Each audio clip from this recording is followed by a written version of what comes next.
with their performance today. This is a good batting pitch. Once you get through the new ball and it stops swinging, it's so true, and it comes onto the bat nicely. You can play good cricket shots and score very quickly. They're leaving the work to the lower order. They're disappointed they couldn't soak up the pressure early and then be in a position to really launch in this last 20 overs. Ooh, gee, that's a good shot. Delivery gives him the thumbs up, but that was nasty from Harris Ralph. Oof. Yeah, that reared up from pretty much nowhere. Around the wicket, the angle, you can't really get out of the way of it as a left-hander. It's the steep bounce, he plays it well in the end. He didn't take too kindly getting hit for 4 in the previous delivery. But yeah, that steep bounce. You're right though, he kept it down. Couldn't have played it much better. There's Harris Ralph. Serve up this time to Spencer Johnson with the slip. Short, slapped, fielder down there, comes around. Now the boundary for Spencer Johnson. Hasnain couldn't cut it off.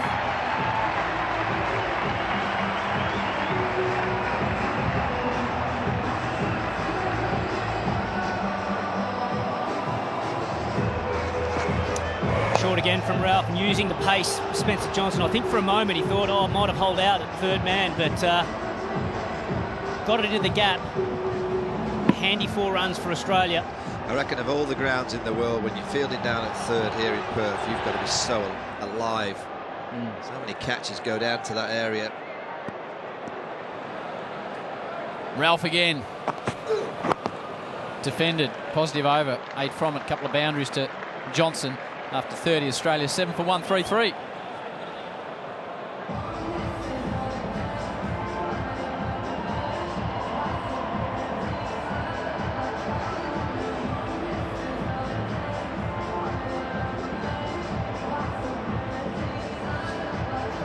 That'll be on the way home later, Huss. On the Swan River, let's have a look at the wickets for Fraser McGurk was the first to go. Nice outswinger from Naseem Shah. Second man to go was Aaron Hardy. Went to play, went to lead, couldn't get the bat out of the way. It was a beautiful piece of bowling from Shaheen Sharafudi. And the captain, Josh Inglis, first short ball that he copped, skied straight into the air. Yeah, then it was Matthew Shaw. Back live.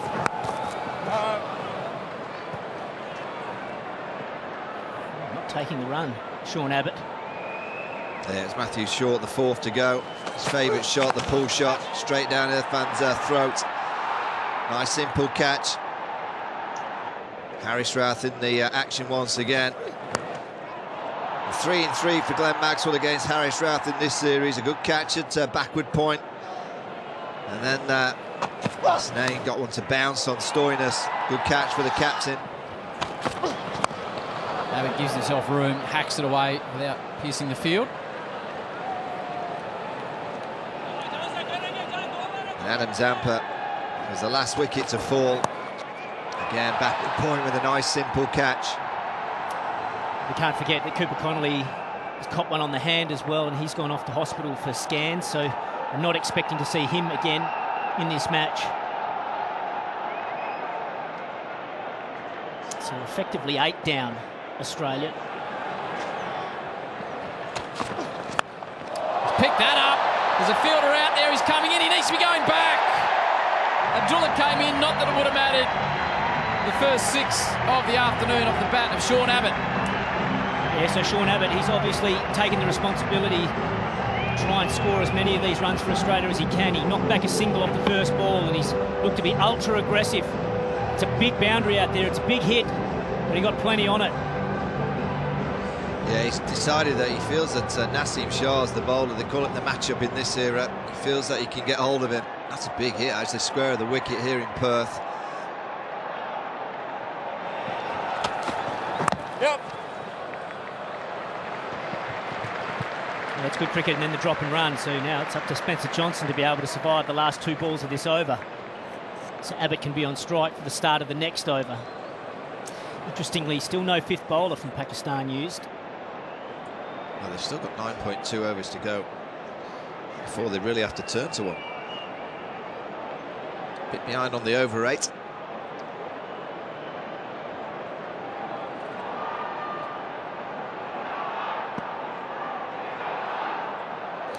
been going for the jugular most of the day. Just thinking 2 more wickets, bowl Australia out again.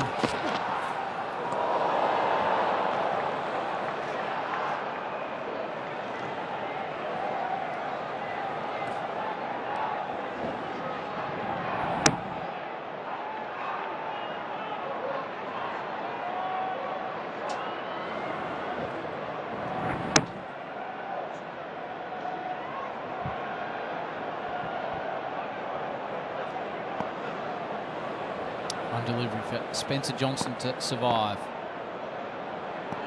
We'll see him with 3 in the bag. And he survives and survives well. Another positive over for the Australians. 7 from it after 31. 7 for 140. Do you have a box of videotapes, film reels, or photos that are degrading? Legacy Box professionally converts them to DVDs, thumb drive, or the cloud. Legacy Box is simple and safe, with over 1 million satisfied customers. Visit legacybox.com. My hair was thinning all around my hairline. My dermatologist recommended Nutrafol. It's 100% drug-free and clinically tested. My hair is longer, thicker. Nutrafol is life-changing for me. Get growing at Nutrafol.com. Well, the good thing for Sean Abbott is he's been out there for 38 balls. So he's used to the conditions, seeing the ball well. He's got himself to 30. Plus, the ball will be getting a little bit softer now. Bowlers will be getting a little bit more tired. Once you're in and set on this pitch, you can score quickly. Ralph replaced after a 2-over spell by Afridi. He's all in on the quick man is Mohammad Rizwan.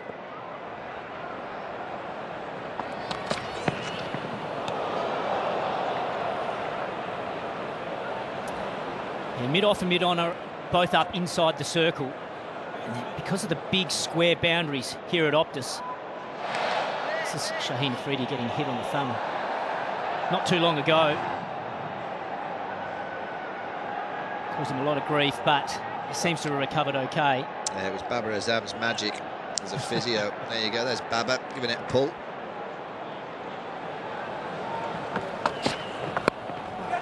High in the air. Is it short of the fielder? Comes in. Always looked a metre short. It's a good effort by Hasnain down there. He moved immediately, but the lack of timing saved Abbott.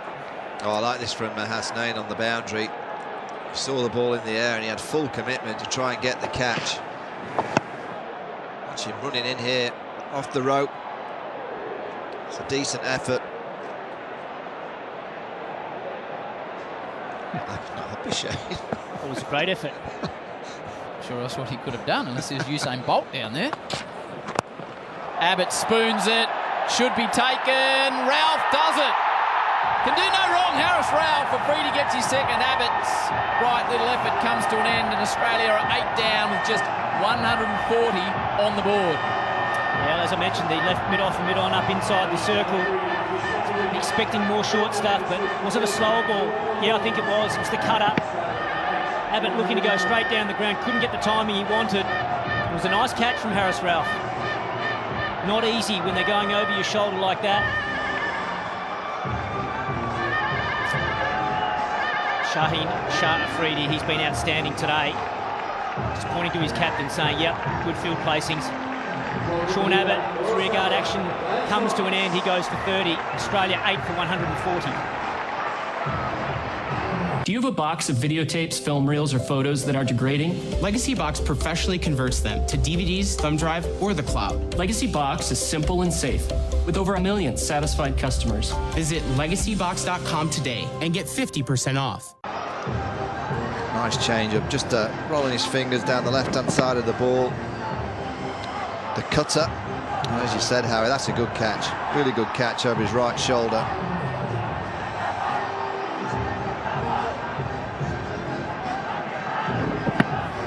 Nice seat on the planes work for Shaheen Afridi. That's right, business class room and the meal. Hopefully it's the same for Babar Azam for Pakistan fans. So Lance Morris comes out, hasn't batted in one-day international cricket prior to this. His 3rd match.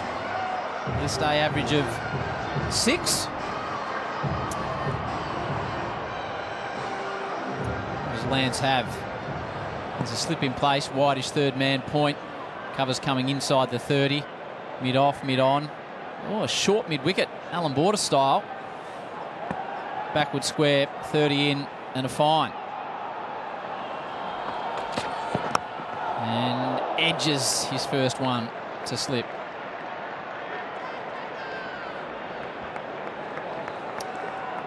Yeah, tough situation for these two. Can go one of two ways. You just swing and get as many runs as they can, or with so much time still left in this innings, try and just hang out there for as long as they possibly can, eke away as many runs as possible.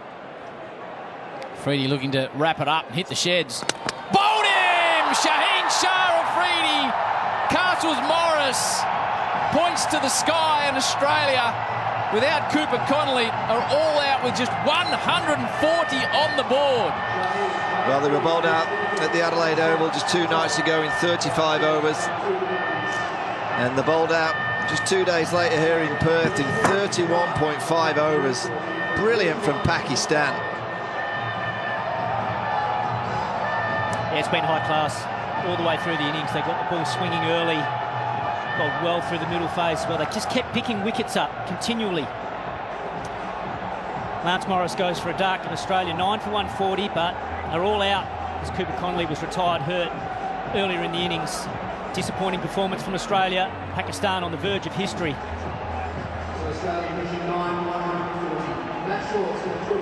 Well, Mohammad Rizwan, he got his team together after bowling Australia out for 163 at the Adelaide Oval. Well, just 2 nights ago, and they came out and chased it down with ease. And he's just had a huddle again. That's a beautiful delivery for a number 11, angled in from around the wicket, just a little bit of shape away. You can't leave it to the likes of the tail end when the top order's not been working. Rizwan and his team again have been excellent. It'll be a lot of fun captaining a team. That quartet of fast bowlers, highly skilled, motivated. Jason Gillespie as coach in their ear in the dressing rooms as well. They put on a wonderful show. I think the captain would have just said to them in that little huddle, right, well done. Bowled them out for 140, but the job's only half done. Let's get in there and score these runs and win our first series here in a long, long time. Exactly what he said in Adelaide, because Wasim was listening in when we were getting ready for the big break, and that's exactly the message he delivered at Adelaide. And you'd expect again the same here. You can have a look at the card after Australia were sent in. Never really got going. Short 22, Fraser McGurk 7. Glenn Maxwell out for the 3rd time to Harris Ralph with the series. Some late runs from Zampa and Abbott. Australia with Cooper Connolly injured with a damaged hand, 9 for 140.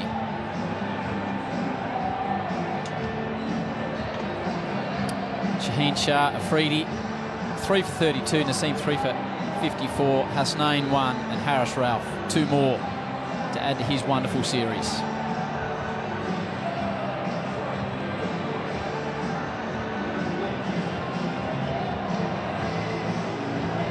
Shaheen Shah Afridi is down on the boundary. Mark Howard here, congratulations to you and your bowling outfit. Shaheen, tell us about that 31.5 overs. Congratulations.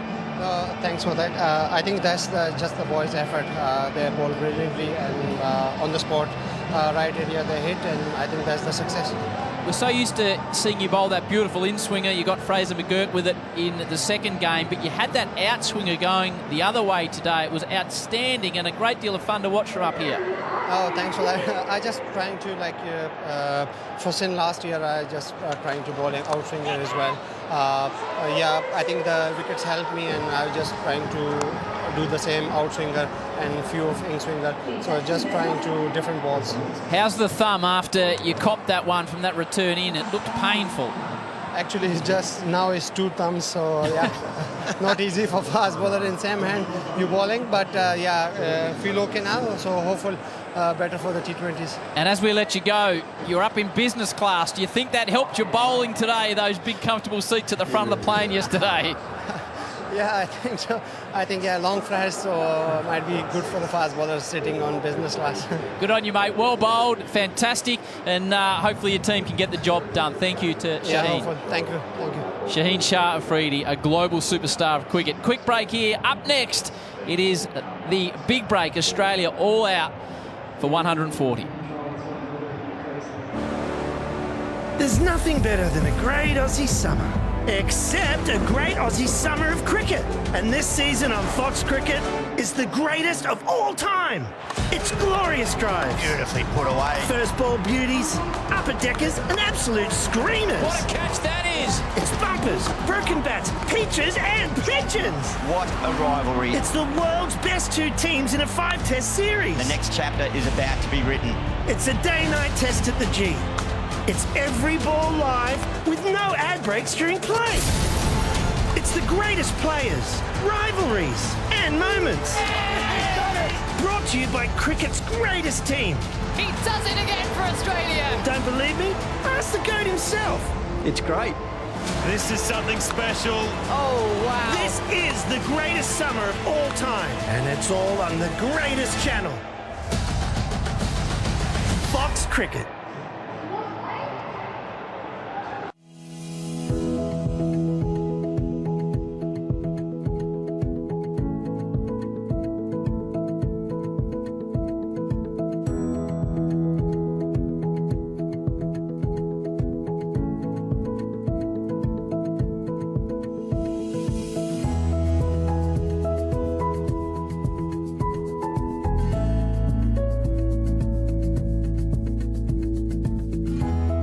My hair was thinning all around my hairline. My dermatologist recommended Nutrafol.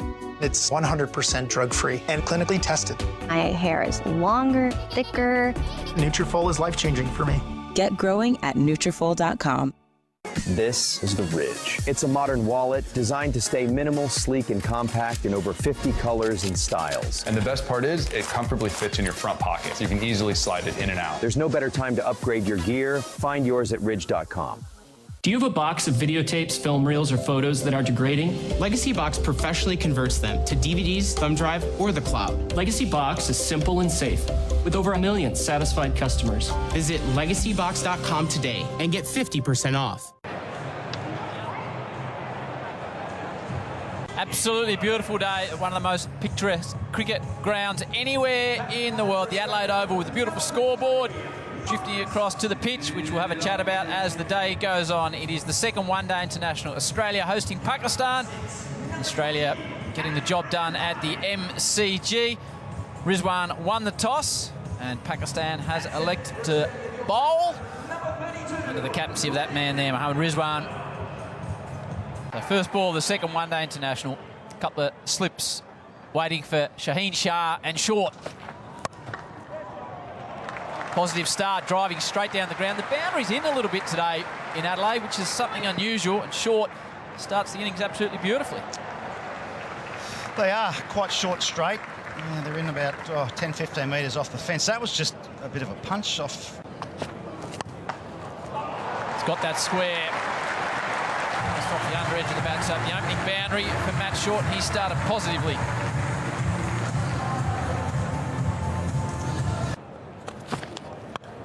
Width cut, save your legs, Jake. Save your legs. That's a beautiful shot. And it was along the ground as well. It's just a textbook shot. Again, perfectly timed. That is a glorious cricket shot. Off the back foot, just punching it. And again, no need to run. A couple of boundaries on the bounce for Fraser McGurk. Oh, there's another one. That is an absolutely picture-perfect cover drive. McGurk's played 3 of the best shots you'd hope to see through the offside. There's a big gap now between first and that gully. Real interest there. Crashes into the pads, and Shaheen Shah Afridi knocks over Fraser McGurk. Yeah, they'll have a look at this. They might think it pitched outside leg. They might have a look upstairs, but I thought it looked pretty good. And Matt Short says the same to Jake Fraser McGurk. That's a real shame. A real shame. Fraser McGurk goes for 13. Bright start, but some shape from Shaheen Shah. Pretty good decision not to review that. Yeah, it's hitting middle and probably pitched on leg. And it's a good comeback by Shaheen Shah Afridi. Dangerous player, Jake Fraser McGurk. He'll be disappointed because he was seeing him well.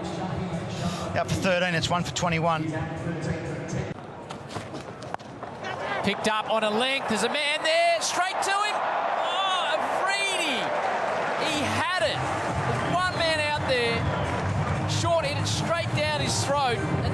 insult to injury, goes to the rope. Picks it up, doesn't completely time it, but hits it well enough through mid-wicket to get to the boundary. Just bread and butter, that junior, isn't it? Yeah, just a fraction short. Oh, gee, hit it hard. It was up-ish. Good luck getting your hand on that, though. Thanks for coming. Now flows into a drive. So a couple of boundaries to finish the over from Stephen Smith. Australia travelling nicely. Fraser McGurk, the only wicket so far. And after 6 overs, Australia are 1 for 41. Straight to him. Just hammers it straight to point. Bubba takes the catch, and Shaheen Shah's got a couple, and Matt Short's done now. Australia 2 for 41. Well, that is a bonus. That's a real bonus. Matt Short is going well, 19 of 14, and gets one to hit through the offside. Hits it aerial. Got a bit of a thick edge. That's a sharp chance from Bubba. It's that awkward height where you're not sure whether to go fingers up or fingers down. In the end, he went fingers sideways, but he has good hands, Bubba. And it's important they took the next catch to come their way. He'd be disappointed, Matt Short. He'd been going well enough, but he's gone now for 19, 2 for 41. ODI cricket as well. Just eases that. Didn't overhit the ball. Just pushed it really through the vacant point region. It's underway with the boundary. Just got such great confidence at the moment, Josh Inglis. Comes in, gets one sort of in his zone, his area. The thing I liked about that, his feet came across, head in line with the ball, head over the front leg, and sweetly timed. Love that when it's all moving in unison. He's in great touch. Oh, nice, there's width. And Smith, it's not big foot movement from him, but it's fast hands, and he gratefully accepts the boundary. Square of the wicket here at Adelaide. It's a feature of this ground, and it brings up 50 for Australia off 9 overs. Just time that. Wow, that's just perfect timing. That's a special shot. That was a special shot. There was a fielder there. 40 overs, depends. Up-ish through the hands of backward point, and gets through to the boundary as well. Same Ayub took a nice catch off the blade of Steve Smith at the MCG. Beautifully helped around the corner all the way. Biggest boundaries ever here, but the ease with which he executed that stroke, Steve Smith, he looks in exquisite touch. Oh, a noise. And they like it, and that's why it's been given. Harris Ralph, the man that opened the door in Melbourne, he's just done it again now. He's got rid of Josh Inglis. The partnership broken, a dangerous partnership it was of 38. But Pakistan, the topsy-turvy nature of their game continues, but that's a vital blow. Yeah, too noisy. I think the inside edge is onto the thigh pad and then through to the keeper. It straight off the glove. It's a nice simple catch for Rizwan, diving down.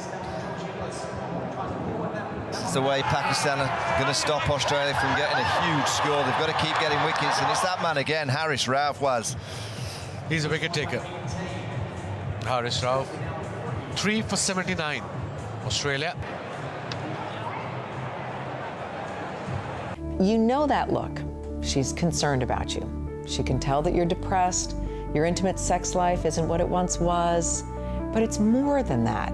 You seem tired all the time, you don't have the strength and endurance you once had, and you're depressed, unenthusiastic about life, because these days you're having a hard time just living your life. This could be the same issue that so many men like you face, erectile dysfunction, and it has negative effects on much more than just your love life. The good news is that there's a treatment for that. It's the little blue pill. The bad news is that the little blue pill is expensive, and it may just be way over your budget to take it. Here at Steel Man Pills, we now have an affordable alternative to the little blue pill that can not only help you return to the love life you once had, but also help you regain the lust for life and self-confidence that you've been missing. And it's available right now for as little as $3 a pill. Just listen to this story from an actual user. When I took sildenafil for the first time, to my surprise, it lasted a whole day, and the next day on and off. My wife told me she felt like she was on cloud 9, and I must admit at 69 going on to 70, I felt in my 30s. I highly recommend this.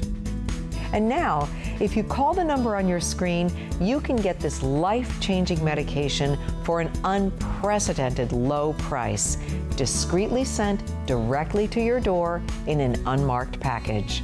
So don't wait or put it off. Call Steelman Pills at the number on your screen right now and speak to one of our friendly, knowledgeable representatives. Just think of supercharging your relationship and your life with this effective and now affordable, life-changing wonder product.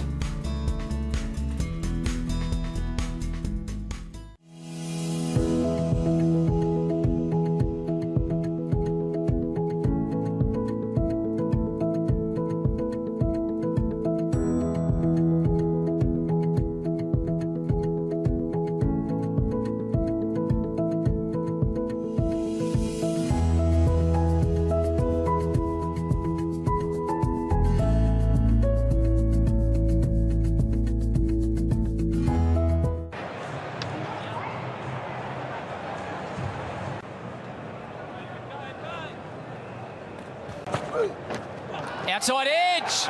Ralph breaks through again. He's got Marnus for the second time. Harris Ralph's got 2 and Australia lose their 4th. There it is, just at that 5th stump line. We've seen the last sort of 12 to 18 months, Marnus, when the ball gets above sort of that 140 region, he sort of just pokes it a little bit. He's pitched it up nicely, and he's got the false shot there from Marnus Labuschagne. Little tickle there. Rizwan takes that with ease, and Harris Ralph has taken another wicket here for Pakistan, and he liked that one indeed. Pumped up Harris Ralph, as you would be.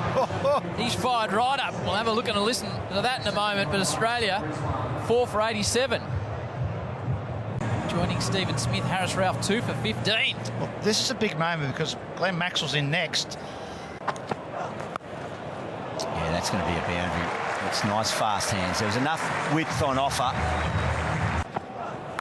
Edge there, he's gone. Didn't take long. So maybe a little bit of justice from Mohamed Hasnain. He gets his first here in Adelaide. Steve Smith, a shake of the head. Australia lose their 5th, and they are continuing to throw punches in this contest, Pakistan. Well, brilliant from Pakistan. It's short, and I think Steve Smith's eyes lit up. Just a little bit of extra, look how wide it is. Bit of extra bounce, simple catch for Rizwan. Pakistan are on fire. They've got Australia 5 down.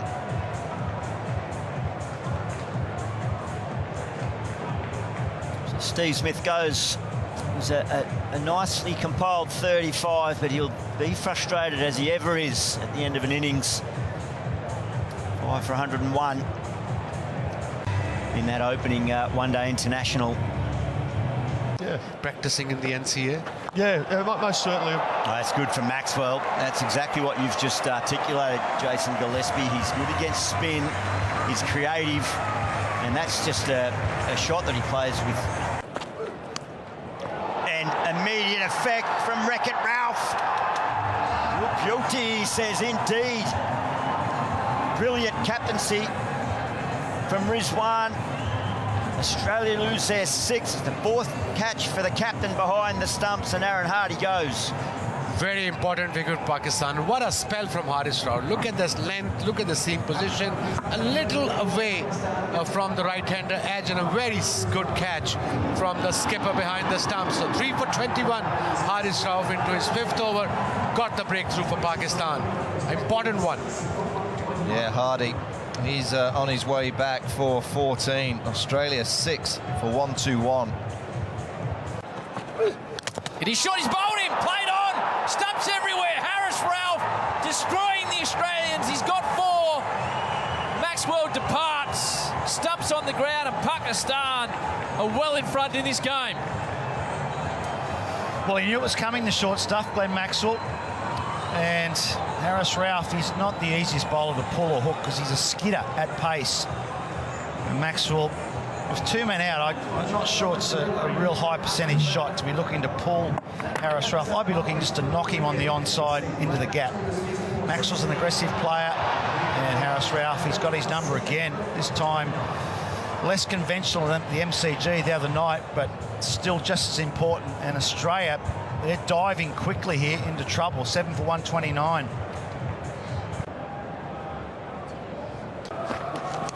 Edged, another one for Rizwan.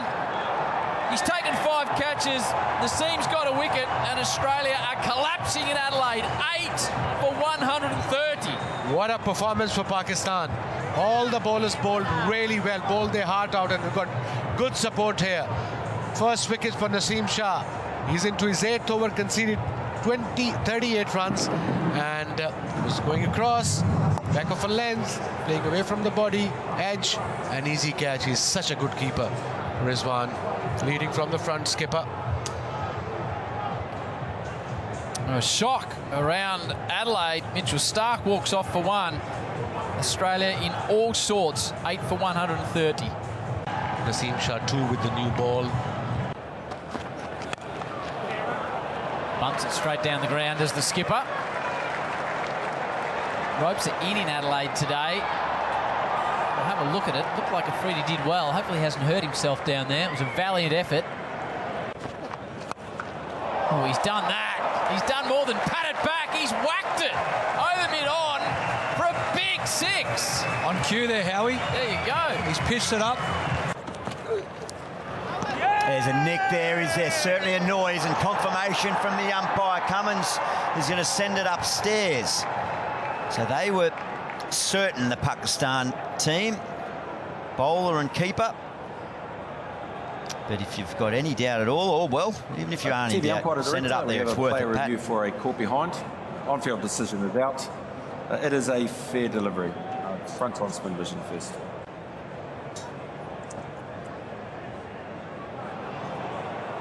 Okay, I'm going to need Snicko, please. Next, if I can get Snicko. Yes.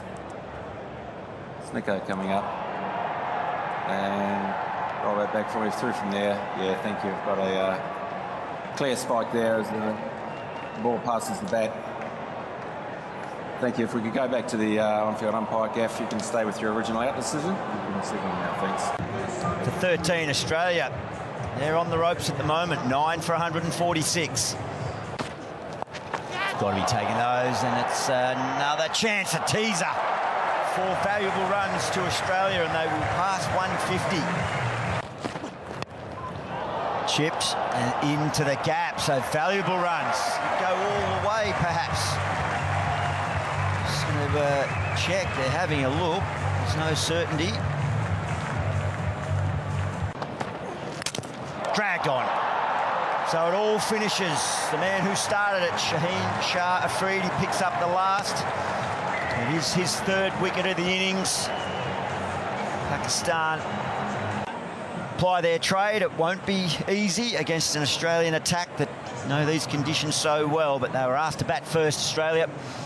Short and Fraser McGurk gave us a little flurry at the top. Smith and Inglis started a rebuild once they were gone, and then it was consistency of wickets that fell pretty well all the way through, and as you can see, it was due to the bowling of Harris Ralph primarily, and all but the spinner chimed in with the wickets. But the man of the moment, Harris Ralph, 5 for 29, his second 5-wicket haul, and that's him departing the field, proudly holding the ball aloft.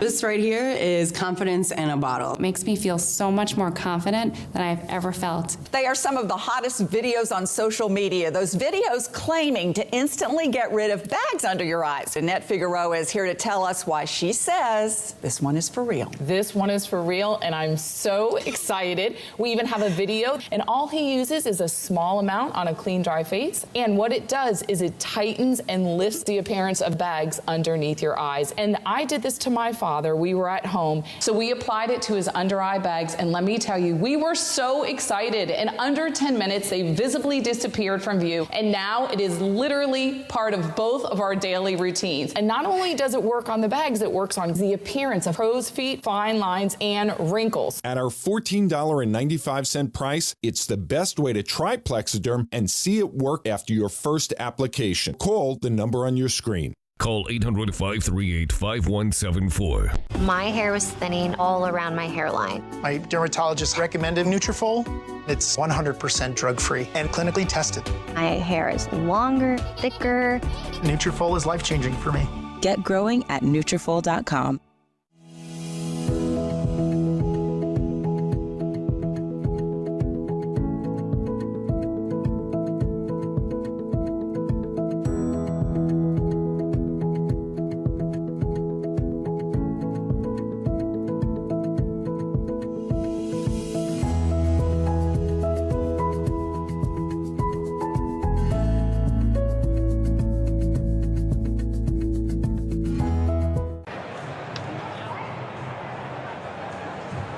The challenge before them, Abdullah Shafiq, Saim Ayub. Shafiq played a patient innings in Melbourne, but couldn't really get going. There's pace and bounce in this track, and we saw deflection into the stumps. We're all set. 164 the chase. A bit of shape, but it came right out of the middle of the bat too for Saim Ayub, and he'll open the account with a nice 2 due to that little misfield. Into the gap, beautifully timed. Not to run too much for those if you've just struck it. It's an opening boundary for Pakistan in the opening over, so it's a nice little settler for them. Oh, that's better. Confident punch. And he'll reap 4 for that nice bit of footwork. It'll be the big sigh of relief. Cummins to Ayub, charges!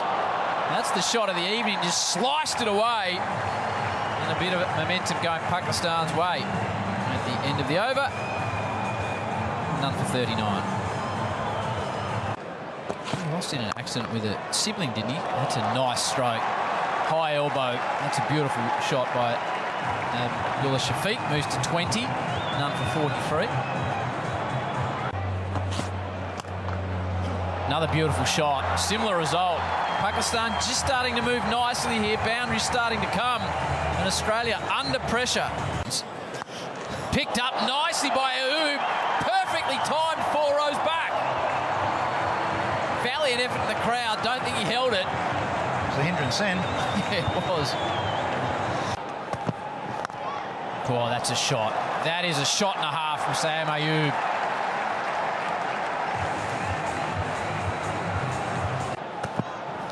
Oh, geez, flick that. Miles back here in Adelaide. Ayub's starting to really roll now. On the hip, into the outer. And he's smiling, as you would be. Ayub attempted a similar shot. There's 2 men out there, and he's pierced the gap. Ayub continues along. Especially with Zampa into the attack. That is picked up once again. Again deep, 15 or 20 back, and Ayub continues on his merry journey. That was his 3rd 6. Guided down for a single. Saim Ayub with his maiden one-day international 50. He does it in fine style, in absolutely the perfect moment. Do you use Viagra or Cialis? Have you been thinking about trying Viagra or Cialis? What if we could promise you the same results for less than $3 a pill? If you're paying $20 a pill for Viagra, you're getting taken to the cleaners. Our pill delivers the exact same results for less than $3. We'll do the math for you. You save more than $16 a pill for the same results. Want more? We'll give you 40 blue pills or 40 yellow pills for $99 and add 4 more pills free. You save more than $500. You don't have to be a rocket scientist to know what to do next. You need to call us right now and get your 44 pills for just $99. Stop overpaying for Viagra. Call us and start saving a ton of money for the exact same results. Ordering is fast and easy with your pills delivered to your door in an unmarked package. Call us right now, 800-655-0945, 800-655-0945. That's 800-655-0945. This right here is confidence in a bottle. Makes me feel so much more confident than I've ever felt. They are some of the hottest videos on social media. Those videos claiming to instantly get rid of bags under your eyes. Annette Figueroa is here to tell us why she says this one is for real. This one is for real, and I'm so excited. We even have a video, and all he uses is a small amount on a clean, dry face. And what it does is it tightens and lifts the appearance of bags underneath your eyes. And I did this to my father. We were at home, so we applied it to his under eye bags, and let me tell you, we were so excited. In under 10 minutes, they visibly disappeared from view, and now it is literally part of both of our daily routines. And not only does it work on the bags, it works on the appearance of crow's feet, fine lines, and wrinkles. At our $14.95 price, it's the best way to try Plexiderm and see it work after your first application. Call the number on your screen. Call 800-538-5174. Do you have a box of videotapes, film reels, or photos that are degrading? Legacy Box professionally converts them to DVDs, thumb drive, or the cloud. Legacy Box is simple and safe, with over 1 million satisfied customers. Visit legacybox.com. Them for Pakistan. The strike rate is 109. 3 games. Saim Ayub making his ODI debut in this series, the first game at the MCG. And Abdullah Shafiq, we know how good a player he is. Yeah, having Jason Gillespie as coach, this Pakistan team coming to Australia would help enormously as well, to give these guys some confidence that they can do well in Australian conditions. A lot of knowledge about the conditions here. Spencer Johnson's going to take the new ball for Australia. Yeah, I like this. You'll love this. Wasim, another left armour. It's been superb last season in BBL and all forms of cricket. Took 4 for only about a week ago against Victoria. He will shape it out there. If he gets the length right, that'll bring those 2 slips in the gullies right into play. So I agree with you, Wasim Akram. Got to be aggressive. Doesn't mean you run in and you bowl short and bowl everywhere and try and bowl too fast. You've got to get it in the right area. 1-1 in the series. And Australia defending 140. Can they take early ones? Or can Pakistan get off to a flyer? Good start. Good pace. That'll be the key for Australia. They'll enjoy these conditions. Yeah, that's what the beauty of Australia and the wickets here. As a bowler, you have a chance even in one-day cricket. I mean, look at the first ball he bowled, bit of swing, but a good bounce, good carry to the keeper, 2 slips and a gully in place. And that's one-day cricket we're talking about. Well, you can nearly adopt the test match line and length at the moment on this pitch, can't you? Just get it in the channel. And you got to have patience as a fast bowler, especially when you're defending a low to ball. Oh, swing and a miss. Yeah, that's a low percentage shot. Second ball that you faced, ball swinging, fast bouncy pitch, a few nerves.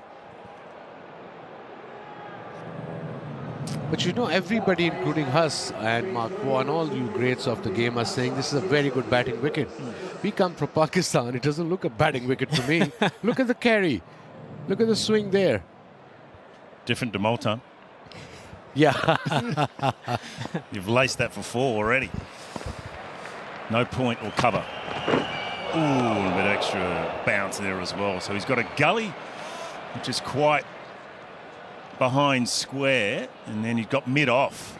So there's a big gap through that offside. And what Spencer Johnson's saying to Saim Ayub is, if you want to go for it through that area, then good luck. If I get the length right, I'll bring those slips in. Yeah, you don't see this too often in one-day international cricket field where you've got almost, well, it's 3 slips in place, a deep sort of gully as well. It's more like a test match pitch field than a one-day field. And that's what I enjoy as a viewer as well, especially in 50-over cricket. Oh, bold. Sorry. What I don't like, in one-day cricket is subcontinent pitches or general pitches where team is every game 100 for none in 10 overs and get to 350, 340. Okay, people like 4s and 6s, but sometimes good battle is fun, lot more fun like this kind of game, close game, low-scoring game. Oh, I agree. I've really enjoyed this series, watching the Pakistan fast bowlers test the Australian batters. You've got to have a good technique to be able to negotiate early in your innings. And then once you get through that, then you can prosper.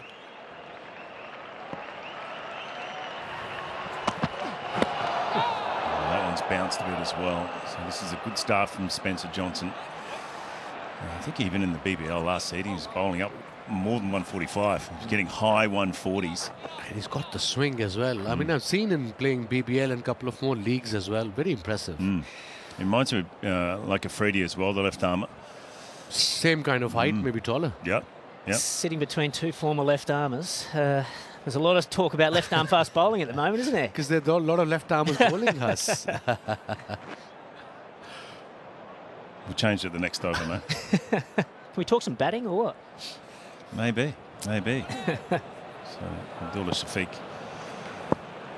face his first delivery. Looking to swing that ball back in, Spencer Johnson.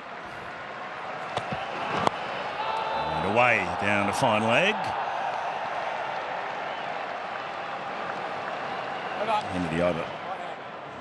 First one done. Done for 2. Good start from Spencer Johnson.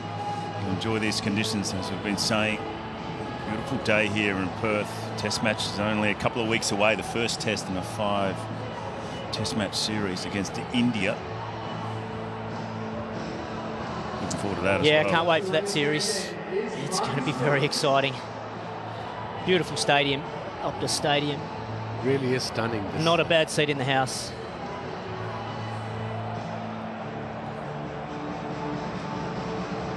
Oh, it's a beautiful city. Unbiased, was him. So Marcus Stoinis hasn't played for about 12 months in ODI cricket for Australia, and opening the bowling. So he's got the ability to swing it away, and that's where I think Josh Inglis, the captain, has decided to go with someone that can shape the ball. Got Lance Morris up his sleeve. That is just good pace and bounce, but happy for Stoinis to be given that new one. 2 slips in the gully.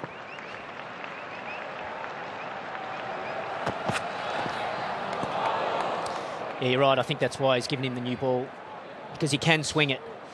Lance Morris has got serious pace, but maybe doesn't control it as much as maybe a Stoinis. And they know they need to use this new ball the best of their abilities, try and pick up some early wickets. Morris is just all-out pace. I mean, Stoinis is not express, is he? No. He's just a slow, medium pacer and does variation in T20 format. But yeah, I probably might not agree with you guys. Mr. Stoinis opening the ball over, because what you don't want both the batters getting set. Yeah. Because they struggled a bit against the other bowler, Johnson. Well, that's Cooper Connolly, who copped it on the hand and went off to get an X-ray. Obviously didn't bat again. And the man on his right is He's very hungry. There was the blow to the hand. Right on his gloves as well. There's quick bouncy pitch. But sitting next to him was Xavier Bartlett, and I'm surprised the selectors didn't play him in these conditions, because he is someone that can bowl with a brand new ball. I think the way this Australian attack is set up, they've got some good bowlers that bowl well through the middle phase. You know, you think of Sean Abbott, you think of Lance Morris, even Spencer Johnson's good with the new ball as well. But there's a lot of bowlers that can bowl well once the ball gets a little bit older. Especially after power play. Yeah. Whereas that's why they're using Stoinis with a brand new ball, because he can swing it. But I think someone like Xavier Bartlett would have been more dangerous than a Marcus Stoinis with the brand new ball. Especially you need a bit more pace. Yeah. Well, he's bowled well, and I actually thought, I agree with you, Huss. I thought they could have probably just left out Adam Zampa. I know he's a key player and has been for the last couple of years, but it'd be a good opportunity to play them all. And then you got Short and Maxwell. They can just do a bit of spin, because on this pitch in Perth, your quicks are the ones that are going to dominate. And they could have just gone with that, played out the 4 quicks, and then used the part-timers.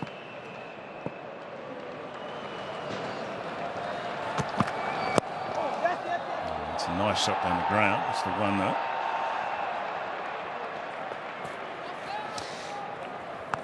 Yeah, I guess we're getting a look at the next generation of Australian teams, really. You know, you think of the changes out of this Australian team. We've had Marnus Labuschagne, Steve Smith, Mitchell Starc, Pat Cummins, Josh Hazlewood. They've been part of this Australian team for so many years. We've been blessed to be able to watch them for so long, but they're all going to come to the end. So are they resting, or are they playing shield cricket? What are they doing? Are the camp going on? I think they'll be resting first and then just getting ready for the test matches. Okay, before the big season. But I'm just saying, as in, when their career comes to an end, this is the next generation. So they've got an opportunity now to play.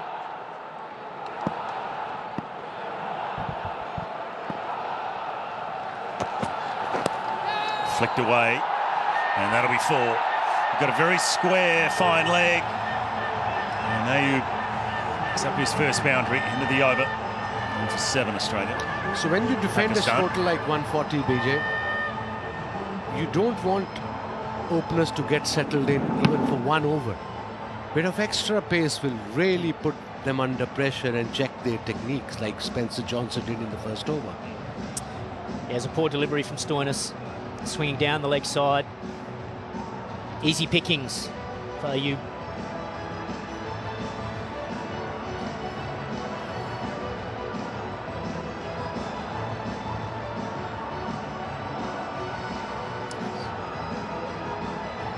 Spencer Johnson in his second over.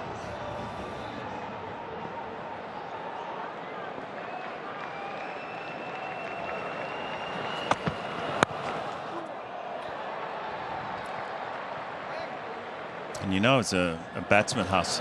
You don't feel under pressure when you're chasing obviously a small target. The pressure is on the bowler to get to come at you, so you can just sit back and just wait for that right delivery. Yeah, there's no scoreboard pressure, so you can take your time. And then what happens then, generally the bowler is searching for wickets and they probably give you a few more looser deliveries. Plus, there's normally attacking fields in this situation, so there's plenty of gaps in the field. So all the pressure on Australia here. Got to make early inroads.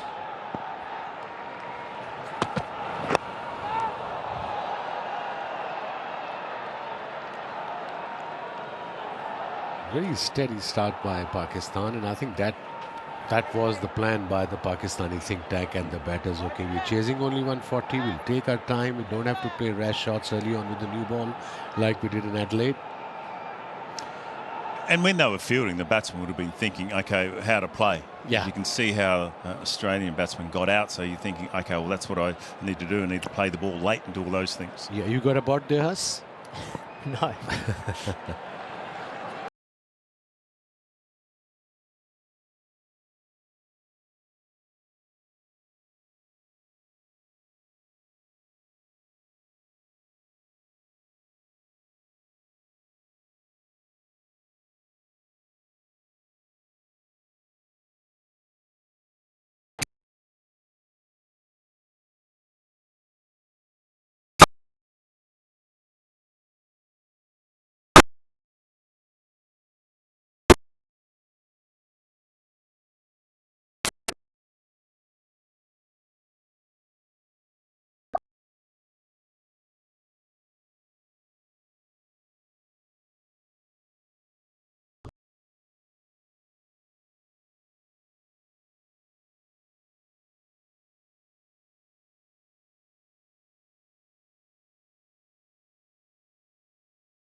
So that will complete the third over done. And Pakistan done for 11.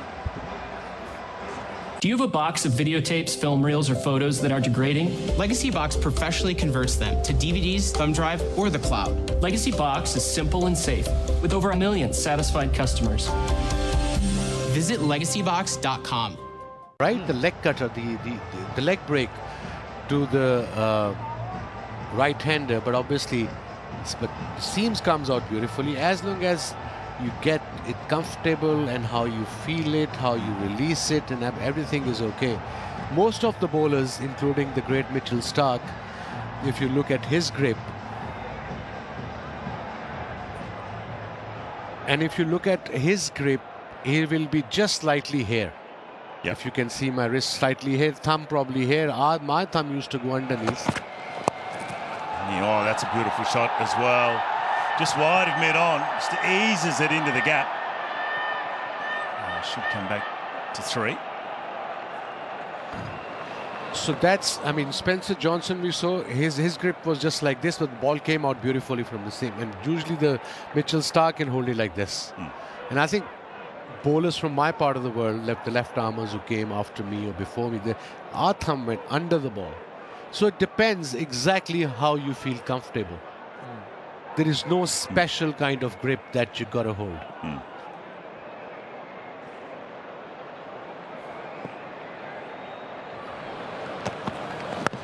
Well, also, I've seen some still shots of you, and sometimes that full finger comes off, doesn't it? But obviously when you release it, it goes back on the ball. Yeah, mostly with the reverse swing that was happening. And reverse swing, I used to go slightly wider my arm.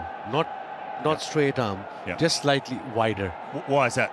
Because you can swing the ball both ways, and I think in swing was, if I'm bowling around the wicket, over the wicket to the right-hander, so I have to go slightly wider to bring the ball back in to the right-hander. Why didn't you tell me that when we played against? You didn't ask. Wow. Well, I was too intimidated. Yeah, you got to ask. There you go. That is the key. You got to ask. Yes. You ask, you don't get. But you're right, it's more about a feel thing, isn't it? Yeah. You know, how it comes out of your hand. It's like a gripping the bat, am I right? Every batter have a different grip. Slightly different, yeah. Whatever feels comfortable for you. Yes.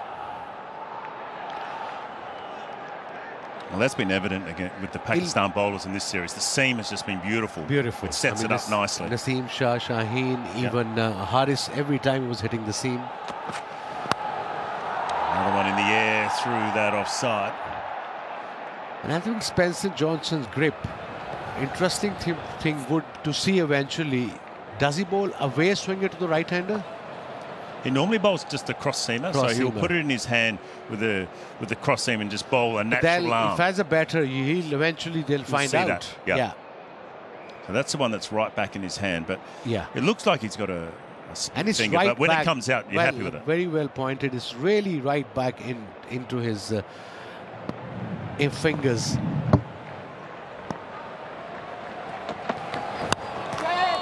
It was good cricket by Pakistan. He's beautifully comfortable.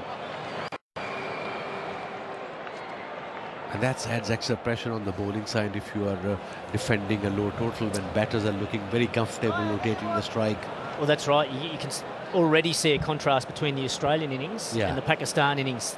When Australia were batting, the ball's going past the bat. They were swinging in between the stumps and the bat. They were beating the bat all the time, whereas Pakistan are able to get bat on ball, rotate the strike. No, I'm all for present cricket, okay? 10 overs, power play, get to 80 to 100, but you've got to respect the opposition, you've got to respect the pitch and conditions. Good single. Not happy with that, Marcus Stoinis, that single. So that will complete the over. 4 done. None for 17, Pakistan. That's where Marcus Stoinis is saying, look, if I'm bowling in that line, there's the difference there. You can see more conventional there for Marcus Stoinis with that thumb just on the bottom of the ball on the seam, where Spencer Johnson's just more back in the hand.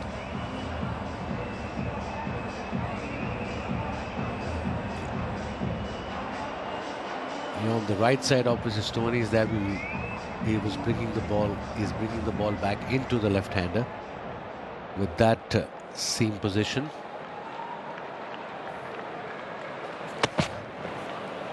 On the leg side.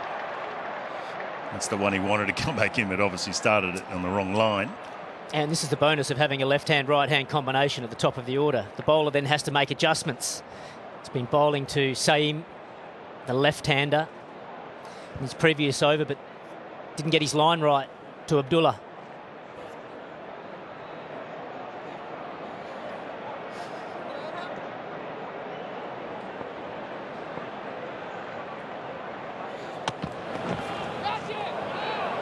And another one. Two in a row. Still some swing there for him. Still some swing for Spencer Johnson. So he's just got to get the line right. You feel like he's in the game.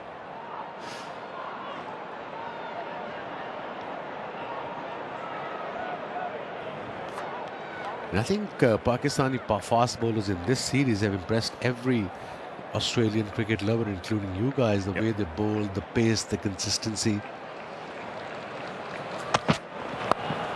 Well, also Harris Ruff has played here a lot in the BBL, so he knows the MCG, he knows Adelaide, he knows Perth, so you know what it's like when you feel comfortable. Hasnan also played one season. Yeah, and, Sydney Thunder. Right, yeah, and of course Shaheen and Naseem Shah have toured with Pakistan to Australia in Test series as well, so they had an idea where to bowl.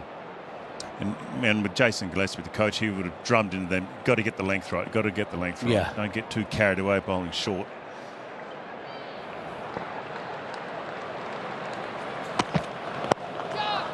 It's down the ground, in the air, but it's in the gap.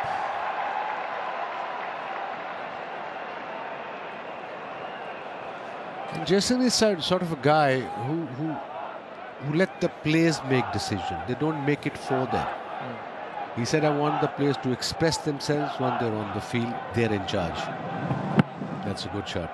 Again with the straight bat. Like you said, it was up in the air for a while, but safe. He knew where the fielder was, a bit wide at mid-wicket instead of mid-on. He's just not using a big backlift at all. He's just looking to control his strokes as much as possible, especially early in this innings.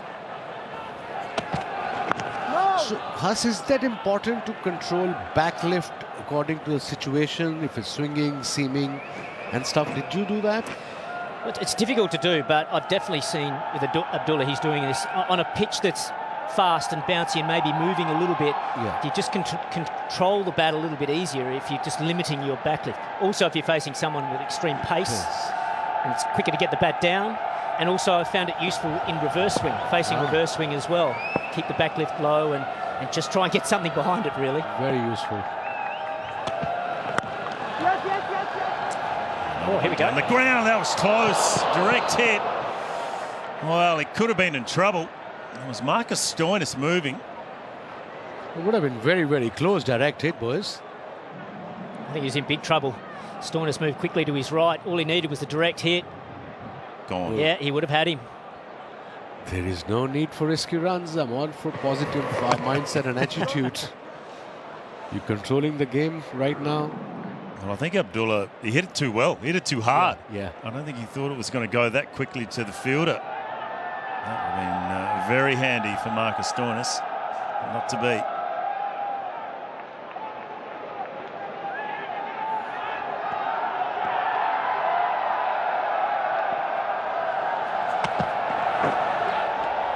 Another plain miss.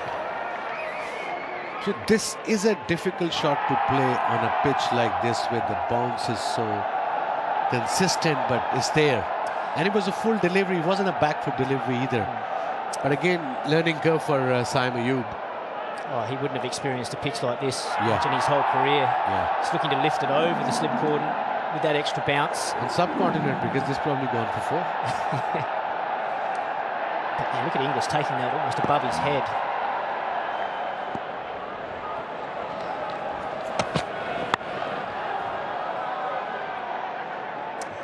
Pretty good over that from Spencer Johnson. Pakistan up for 22. Good question to you guys, especially to us. What's happening with the WACA? Are they playing any domestic cricket there? Yeah, they are. They play the Sheffield Shield matches there. Okay. They play a lot of women's cricket there as well. There's a development going on at the northern end. Okay. It's actually looking fantastic. So it's slowly coming along. We have a lot of memories. This is a beautiful stadium. I'm all for it. But WACA has a very cricketing kind of history. Yeah, it's a beautiful ground, isn't it? Yeah.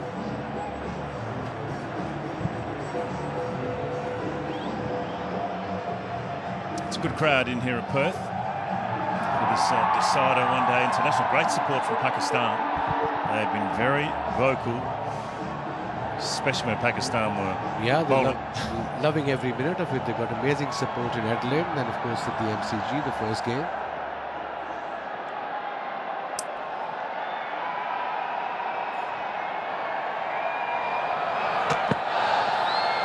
Inglis sticking with Marcus Stoinis. I thought he might make a change and try and maybe break this opening partnership. Get Lance Morris into the attack, maybe Sean Abbott. Yeah, Morris. Because both the batters are kind of set. One has faced 16 deliveries, Abdullah. Sam Ayub 14, 17 Abdullah.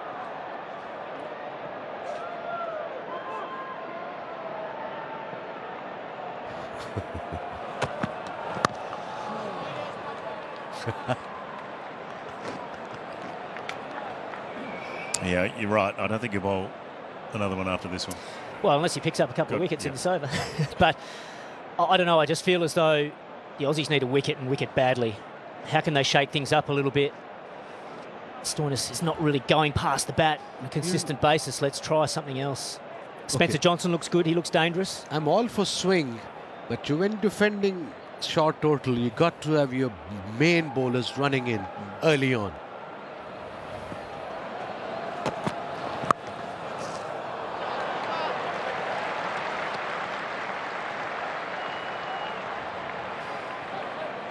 Look at this, like you can see that whack at the background. A lot of memories there, the Australian cricket. I remember playing America Cup, it was in 1988 with 14. Yeah, the Challenge Cup it was. England, Pakistan, Australia and the mighty West Indies. Yeah. And I think Dino got 102 against England, and then the next day against West Indies. He was far ahead of his time in ODI cricket, Dean Jones. No. I watched every single game of that series. Really? I came down to the Wacker, Okay. watched every game. It was fantastic. I was at the perfect age, sitting in the outer. It's the Gloucester Park in the foreground there. World Series cricket. I'll put a pitch in there. Well, that's where the World Series cricket happened. Yeah. 77, 78. Yeah. Ah, Track okay. is around the outside. Okay. They had a fast bowling competition there as well. They weren't allowed to use the Wacker, but they tried to find the fastest bowler in Australia or the world, and Jeff Thompson won the title. How is the great man, Jeff Thompson? Haven't seen him for ages. Any idea? Great personality. Up in Queensland. Yeah, he certainly loved bowling at the Wacker. Yeah. There is the Wacker ground. Is that David They were Lloyd. renovating it last year, remember, when we were for the Test series? Yeah, the end closest to us has all been redeveloped. There's a big pool in there. There's a isn't big pool on the right-hand side. Ah. And there's going to be a new stand, and then there's a high-performance centre on the left. Okay.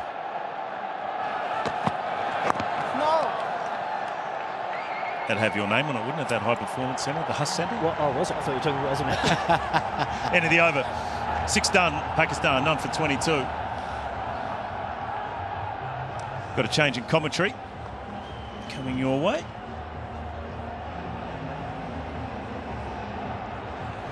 We've got Mark Waugh, Michael Vaughan, and Adam Gilchrist.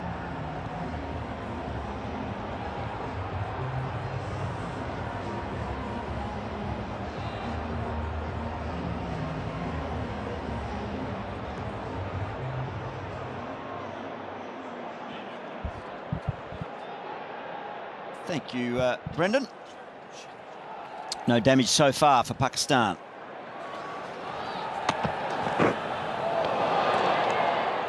Encouraging signs there for Spencer Johnson. And past the outside edge a couple of occasions.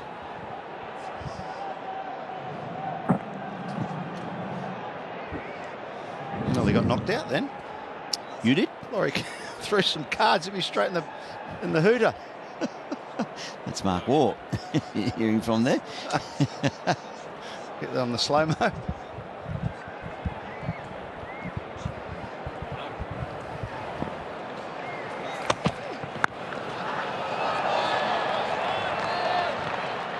Been a big 24 months or so for Spencer Johnson.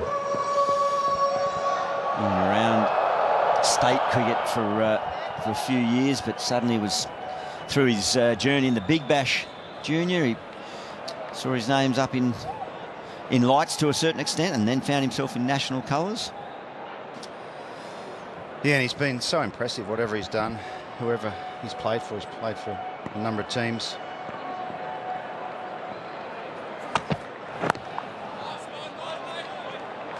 Just got such great rhythm. He does it so easily.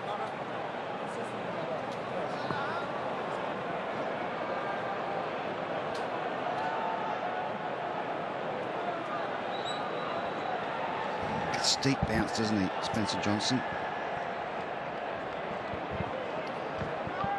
He looks the kind of bowler that he could, if his body allows, be a success in all formats of the game.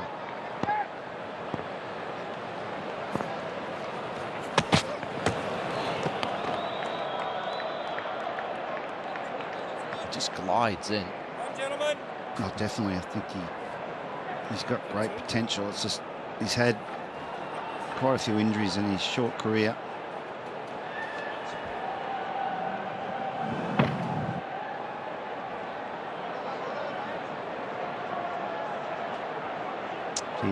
All batsmen that face him say he's deceptively quick, and he hits the bat hard.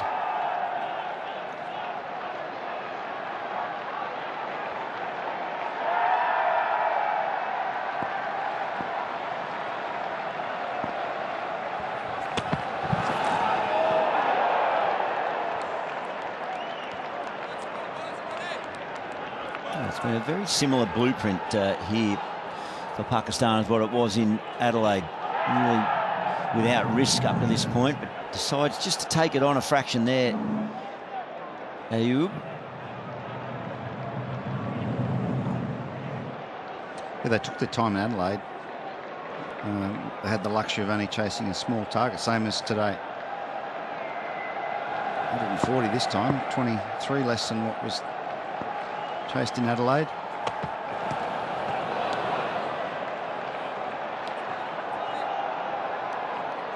He might have been fortunate to get away with the first one, Johnson, but he's been pinned for that.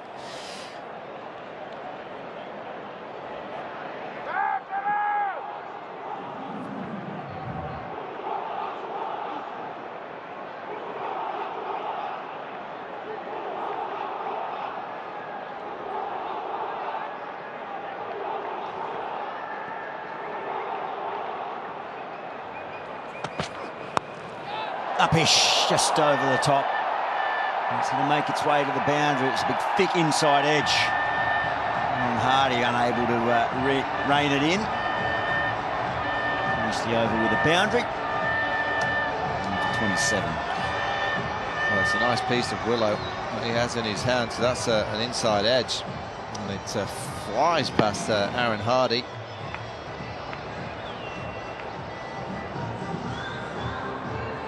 I think he picked it up late, Aaron Hardy. Yeah, he's trying to hit it, I think, through mid-off. And just got it high enough. Hardy was a fraction late on it there. Backward square leg.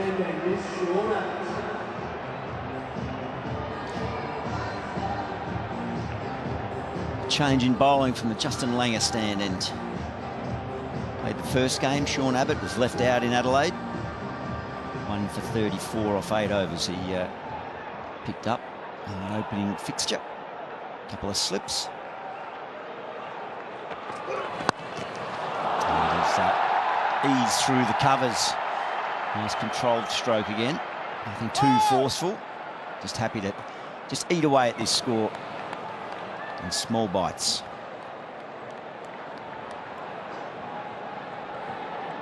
Yeah, just got to play almost like a test match, really, type innings. Don't need to chase the game at all. Pakistan, that's the luxury they've got. Very correct player, Shafiq. There's the lovely full face of the bat down the ground. Nice high front elbow. A little bit more agricultural there.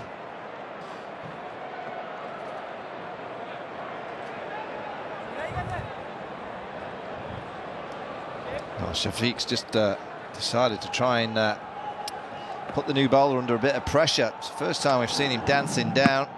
See there, high on the bat, just that extra bit of bounce, that good length. I don't know how that landed safe. Well, I mentioned a good piece of willow at the other end. Look at the balsa wood. That one can't be that good.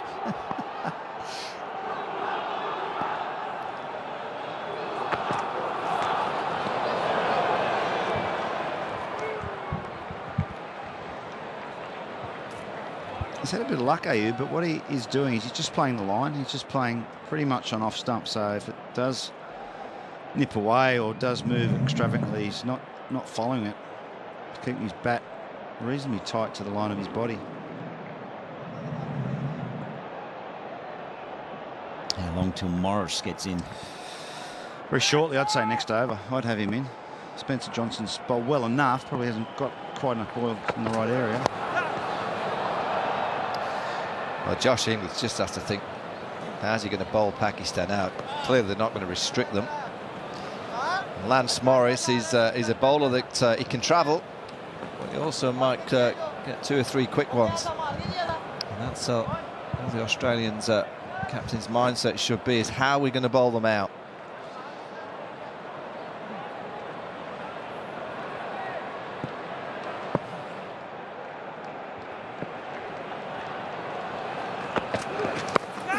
Helped down to fine leg, and it goes all the way. Just got underneath it, the right trajectory. It's a short boundary down there, 6 to the total. And this Pakistan crowd, the supporters are loving it, making plenty of voice, plenty of noise here at Perth Stadium. They sense a series victory.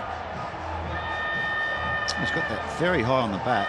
I don't think it's any near the middle, but just the momentum and the pace and bounce of this track that's got it over fine leg, fence for 6.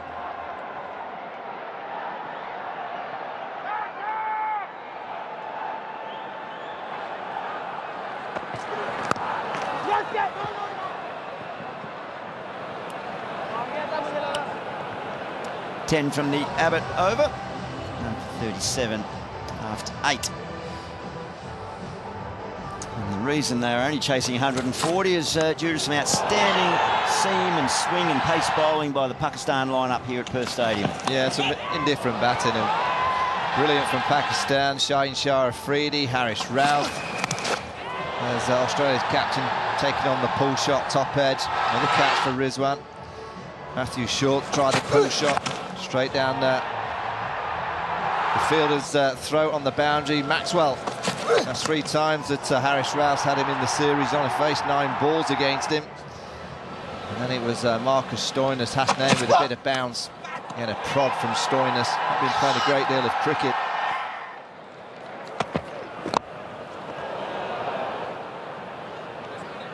And it's the batting over the last 2 games is the reason why Australia have been in trouble. Adam Zampa came out there, played a few shots, and just glided one straight to backward point. Abbott tried to get going, hit a 60 over before, then tried to press one down the ground. Harish Rauf with a good catch, so lots of errors from the Australian batters. Brilliant bowling, really good captaincy.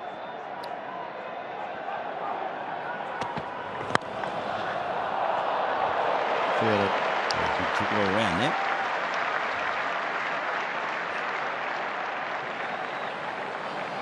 There's Lance Morris straight through. Shaheen Shah Afridi, brilliant from Pakistan, but in the last 2 games, you could say the last 3 games, I've never seen an Australian side bat with the lacking of conviction, the awareness of what the pitch is doing, what the opposition are trying to do. It's the first time in the history of ODI cricket when Australia played a bilateral series of 3 or more matches that nobody's got a 50 for Australia. The first time ever. Well, not surprising either, that stat.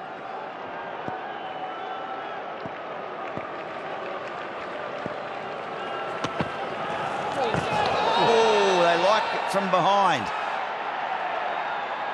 Not as big a celebration from in front of the wicket.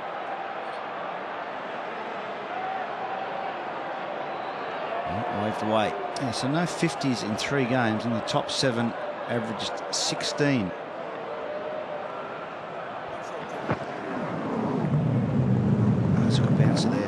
Johnson. So the batting has just not been up to international standard. There's no other way you can put it. They've been bowled out inside 35 overs twice. And that actually happened 3 times in South Africa before they won the World Cup. Gee, that's awfully close there. Or has it flicked that glove? Oh, I reckon it's just flicked the glove, hasn't it? Might have just top right there, it looks like it.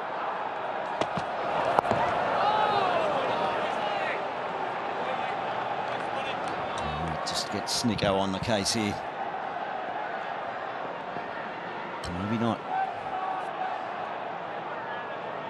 Oof.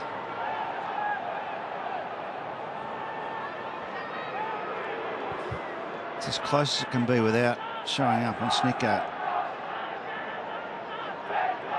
Looks from that angle like it's just clipped the spongy fingers of the glove.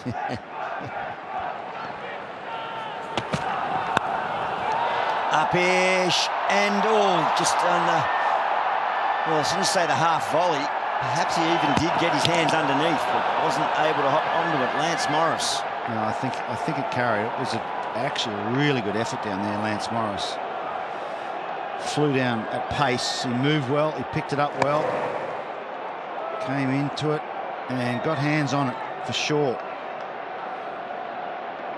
Either stick or they don't, those, when you're diving forward like that. Yeah, he just gets his hand under the ball. Such a hot zone down at third here in Perth. Amazingly, Pakistan didn't have a third man early from the seam Shah.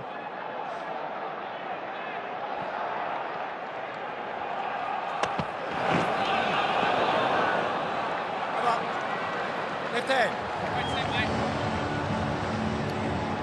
38. A bit stiff for Spencer Johnson. He's bowled 5 pretty decent overs. He's gone past the bat a lot.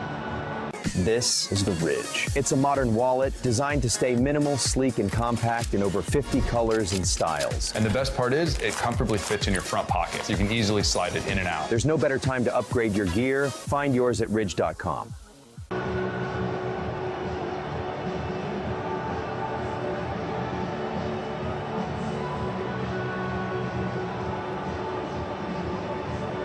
Abdullah Shafiq looked like he wanted to up the ante a little bit against Sean Abbott.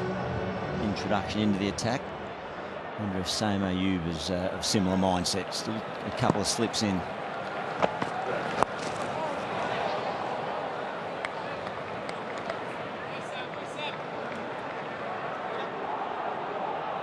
Mohammad Rizwan picked up 10 catches across the 3 matches, which is quite a few for a keeper. Had a chance to break the record in Adelaide. Dropped a sitter, didn't he? To Didn't get 7 in the game. I played a 3-game series against New Zealand where I took more catches than runs made in 3 games. I only took 4. Oh, he's over. He's over.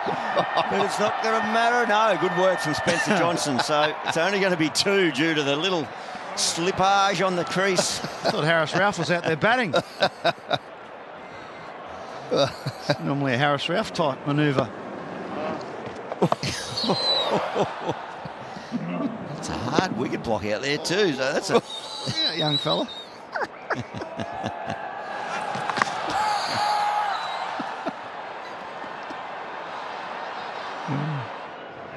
That's taking swiveling to the highest.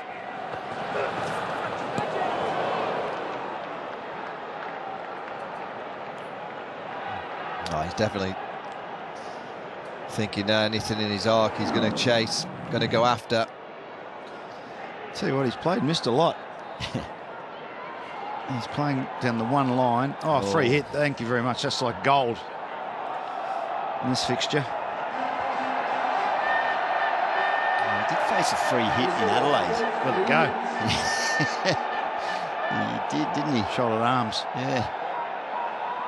No way, let this go. He'll swing as hard as he can.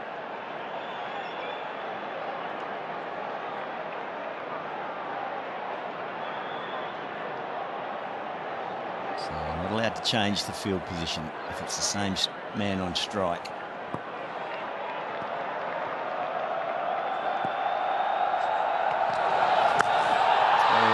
Taking it on. Spencer Johnson sits underneath, but it's...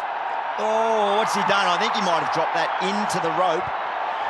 Just got a feeling in attempting to catch it, he's touched it down. That might be 6. Onto the rope on the full. So I agree. I'm just wondering if that's going to be 6. Absolute calamity. Batsman falling over. Spencer Johnson tripping up on the rope. No balls. Please check, please check. Well, I reckon he had it, and then he almost overcomplicated. He thought he was probably a little bit further back. And does that hit the foul? Oh, it's a 6. It is an expensive no ball. Yeah, made a bit of a meal of it, Spencer Johnson down there. He was trying to, he could have actually just parry it back in field. The Aussies were doing a lot of those catches in the pre-match. Yeah. Where Andrew McDonald was whacking the ball and we were kind of practicing taking catches like this. A good piece of it, Ayub.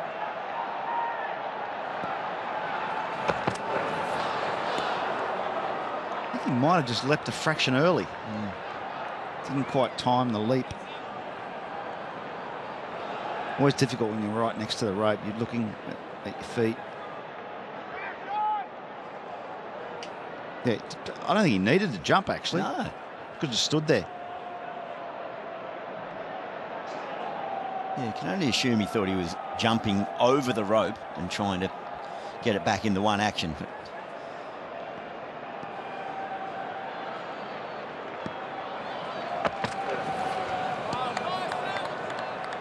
And 9 player misses for Ayub from his 32 deliveries. That's every third delivery.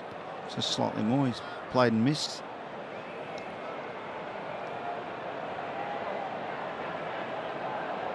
He's found a way to survive. That's the difference between the two teams. He's got some in the talent. last 2 games, yeah. But also, the way that he plays it late. He plays with his back pretty much close to his body. A lot of the Australian snicks are when the kind of hands are going at the ball. –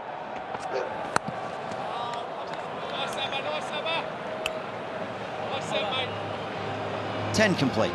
47 without loss.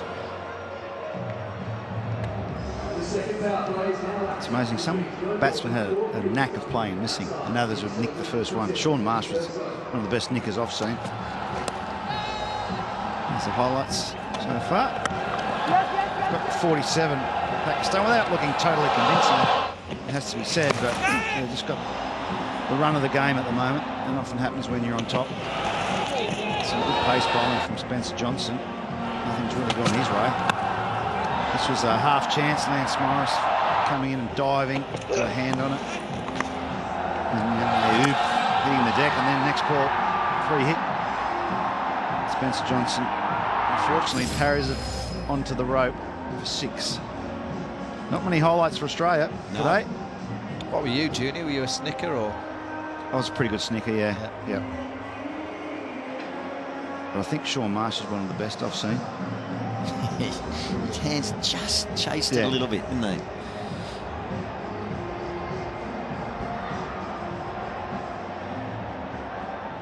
So still no Lance Morris. Spencer Johnson continues. Who was the best player and misser in your time, Warner? Triscothwick was good. Yeah. He used to play nice and tight, close to him. It used to be called the Kent Leave. He used to... Oh, yeah, that sort of dragged the bat across in front of him.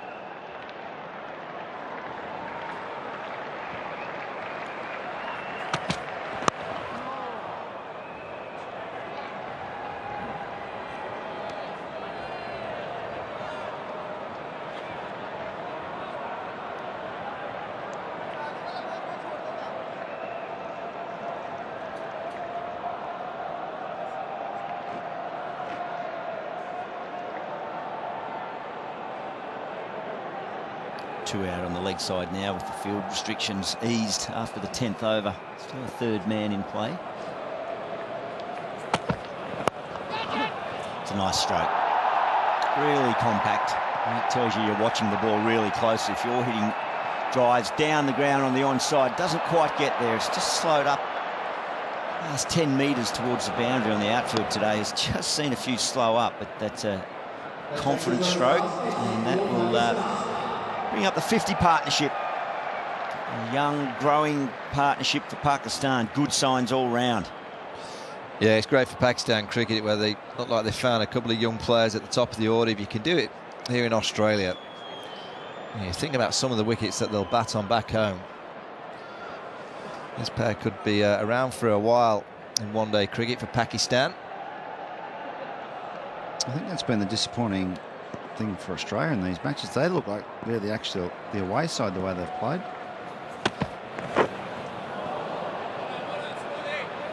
Some of them look like the home side.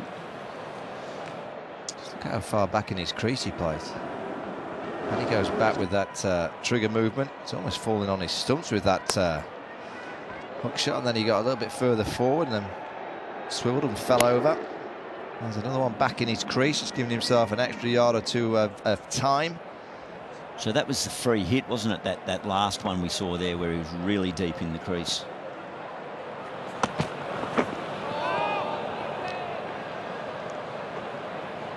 Oh, it's a beautiful delivery, that.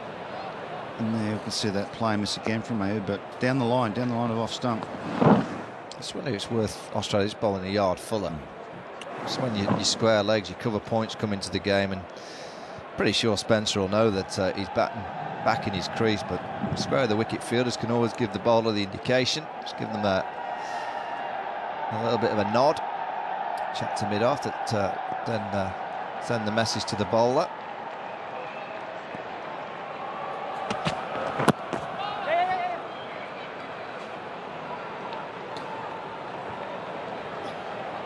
Well, the length's an interesting point, Vorney. Here's a little package of the play and misses. Well, that's a full-blooded drive. Just keep an eye on the lengths, given that he's batting so deep in the crease. That's where, as you say, maybe someone square the wicket can come in and advise the bowler. Maybe that length did need to go just a yard fuller.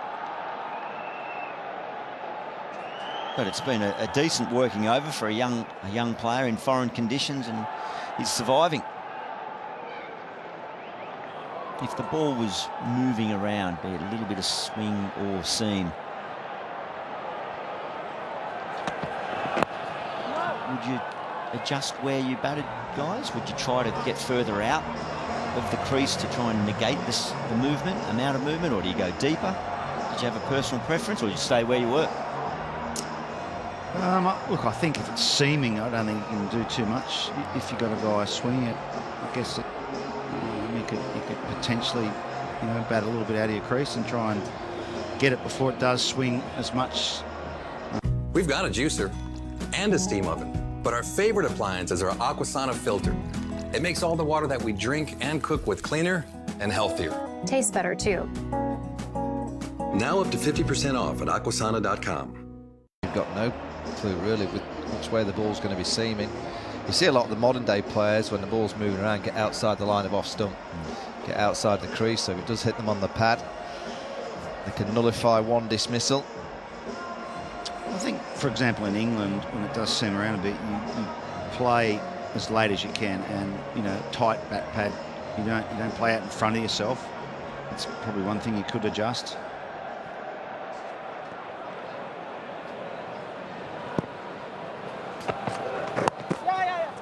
I have to say, I'm staggered that Lance Morris has not bowled yet.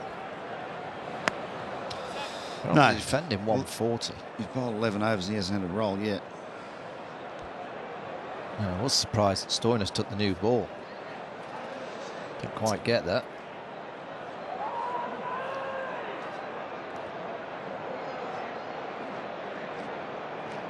Yeah, I think he'd have to bowl the next over. I know I've been saying it for a while.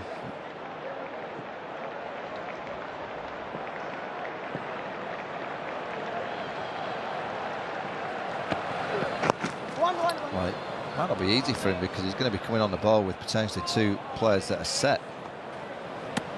At that pace, don't care who you are, early in your innings, you're so vulnerable. Maybe now that he comes on and these two are seeing the ball nicely. Ball's a little bit older, a bit softer. I can only think with Stoinis, he does have a knack of getting early wickets. But I think in this situation today, 140 on the board, let your big gun up front. Carry, it's gone in front of square, in fact. Josh Philippi, the substitute fielder, out in the shadows. I feel lonely out there. There's a lot of acreage out there to cover.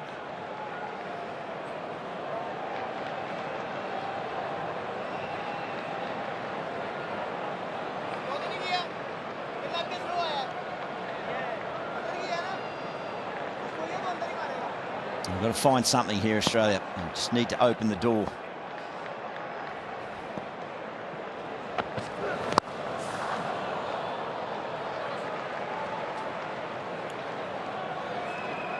Of course, the last one-day hit out for Australia before the Champions Trophy in February in Pakistan.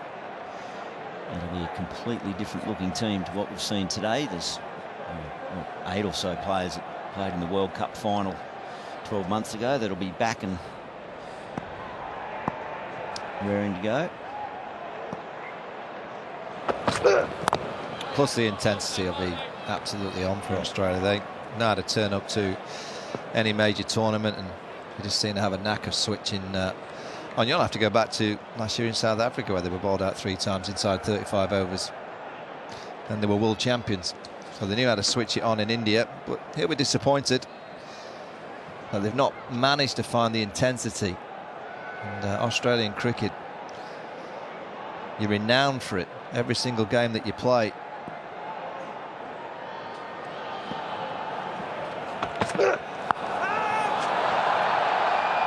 He struck again, and the chase is on.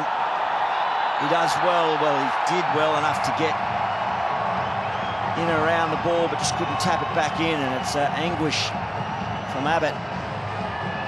4 to finish the over. 59 off 12 without loss. Yeah, they're going well, Pakistan. This is the partnership up front. It's very solid in Adelaide, and again, sometimes these small run chases, the only way you can get beat is if you lose early wickets, and Shafiq and Ayub have made sure that hasn't happened twice in a row. They've had a bit of luck, but you need a bit of luck today. If the ball doing something on a fast, bouncy pitch, that was a free hit for 6, but generally, technically very sound. Shafiq playing very straight. Ayub as well, playing the conditions a lot better than what we've seen from the Australian batsmen, which is the surprising thing for me. They've adjusted quickly, Pakistan.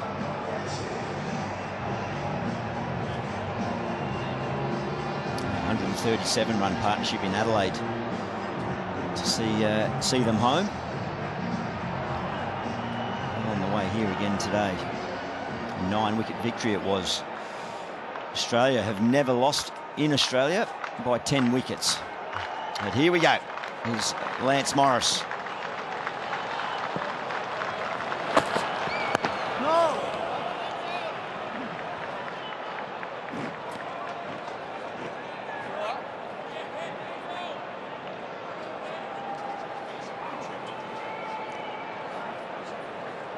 Look at this field that they've got for Lance Morris. They've got a fine third, a backward point on the boundary, fine leg back, square leg behind square on the boundary, 2 slips.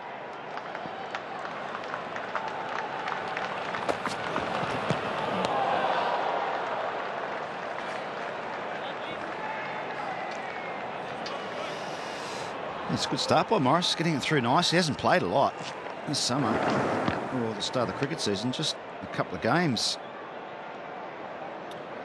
for WA. 3 for 42 against South Australia in September, and 1 for 20 against Tasmania at Wacker. And he bowled a dozen or so overs in competitive cricket.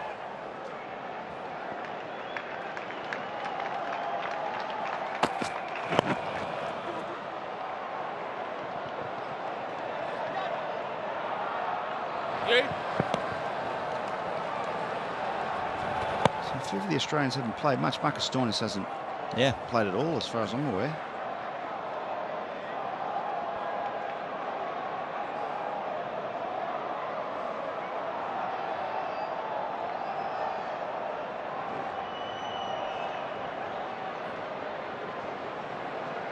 Second slip, just coming into that region where that last ball was put away for a very comfortable 2.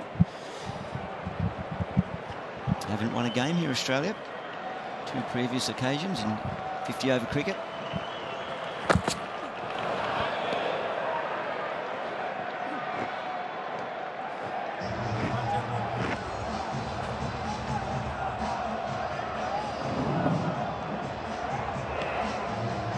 Why would Lancey Morris only have played a couple of games? Has he had a niggle, or it's just the programme that they've put him on? He's had a few injuries. Had a side strain in recent times. Stress fractures of the back as well.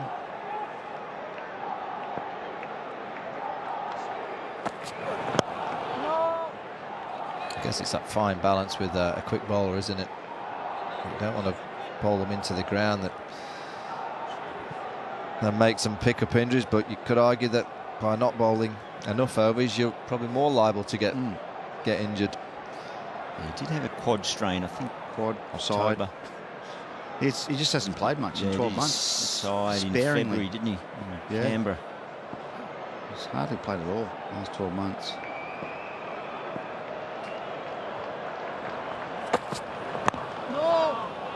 It's a tidy enough finish, both batter and bowler, to that 13th over.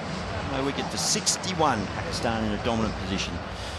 Changing commentary, we'll have Mike Hussey, Matt Graham and Mark Howard.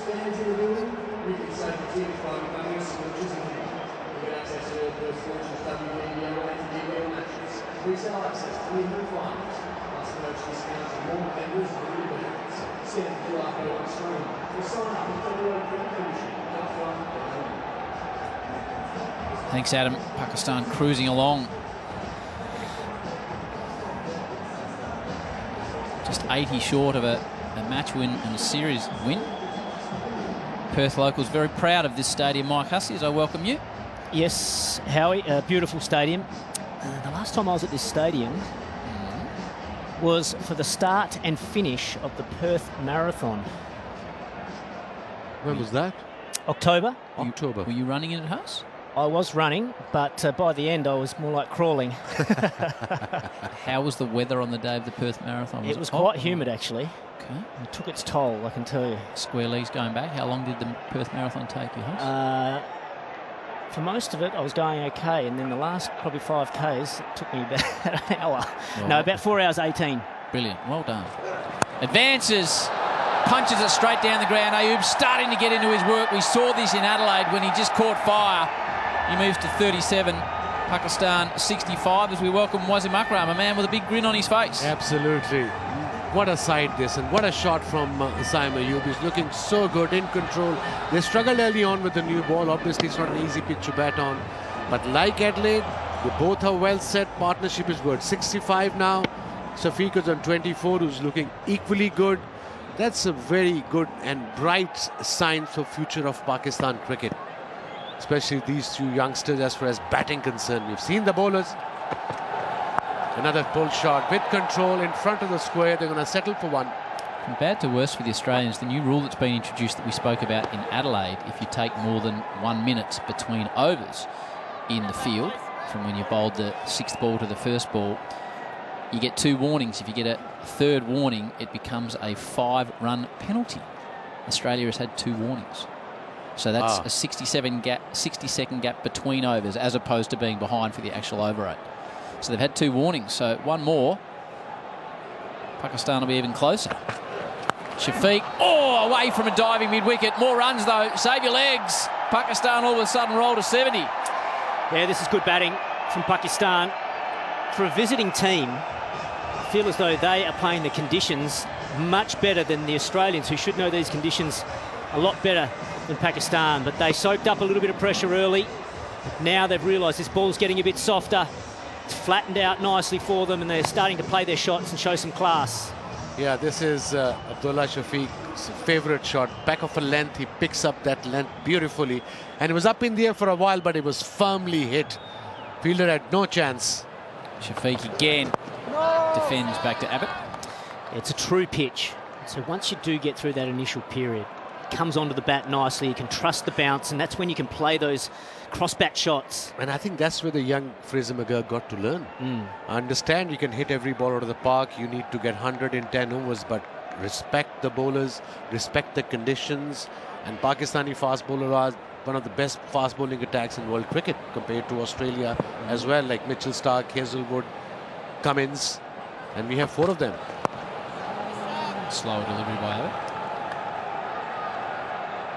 But they've looked really solid in defence too, and that's important. Against good bowling on a pitch that's offering a little bit, you've got to be able to trust and back your defence, and unfortunately the Aussies were exposed in that area.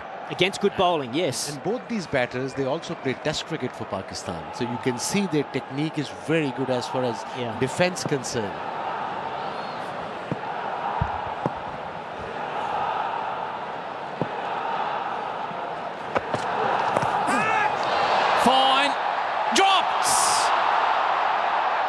Zampa dropped one in a similar position in the previous game. Nothing going right for the Australians.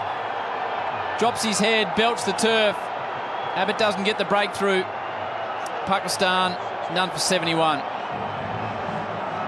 That was his 13th catch he dropped in his international ODI career. He got 16 and they were straight. Wasn't a difficult catch. Right in the middle of his hands. And he just missed everything.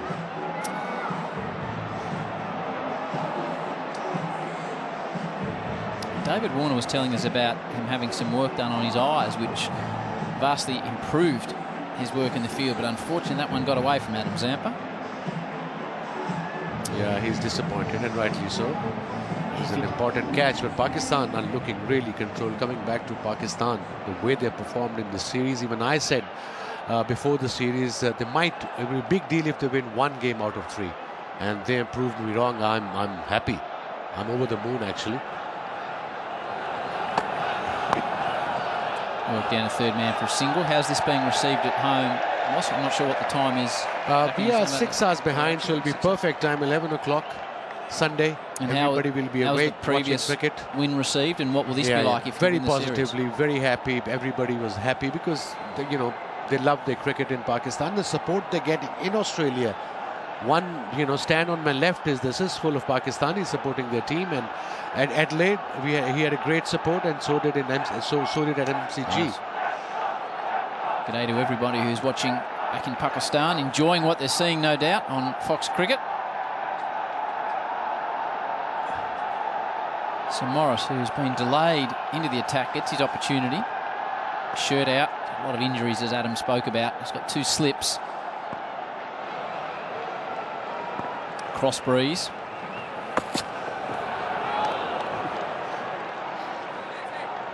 People out there are probably wondering, how on earth does Adam Zampa drop this catch?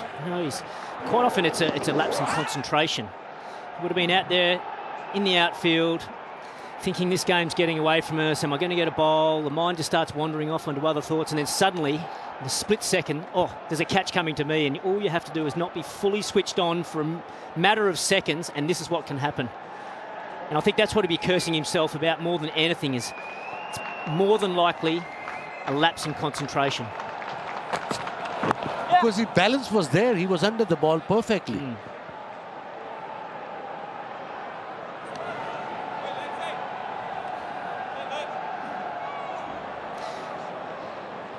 They practice those catches every single day at training. Yeah, they do. He would have caught hundreds and hundreds and hundreds of them, but if you're not fully switched on for a millisecond or a second, that's when that ball's going to come to you. 68 to win Pakistan, 10 wickets in hand. Both the openers are looking in proper control. On the rare chance as they hustle through for a single. Got him on the way through. Bat and bat are everywhere. Huss, were you on the rare chance that you dropped a catch? Were you an apologiser to the bowler or not? Well, of course. But you don't mean to drop a catch, obviously, and I believe you should only have to apologise if you deliberately do something wrong, but it is a terrible feeling. When you drop a catch, you feel like you've let your team down, you've let the bowler down who's been charging in all day for you. Nobody does it purposely. Even as a bowler, we know that you've tried your best, but you do get, as a bowler, you get frustrated and you move on very quickly. Just having a look at just rolling over, but we will take a drink here with Pakistan well and truly in command, over halfway to the target of 141 with 10 wickets in the shed. Time for a The umpires have called drinks after 14.4 overs. In Pakistan, none for 74. Sign the rule on 39 out, and rule should be 31.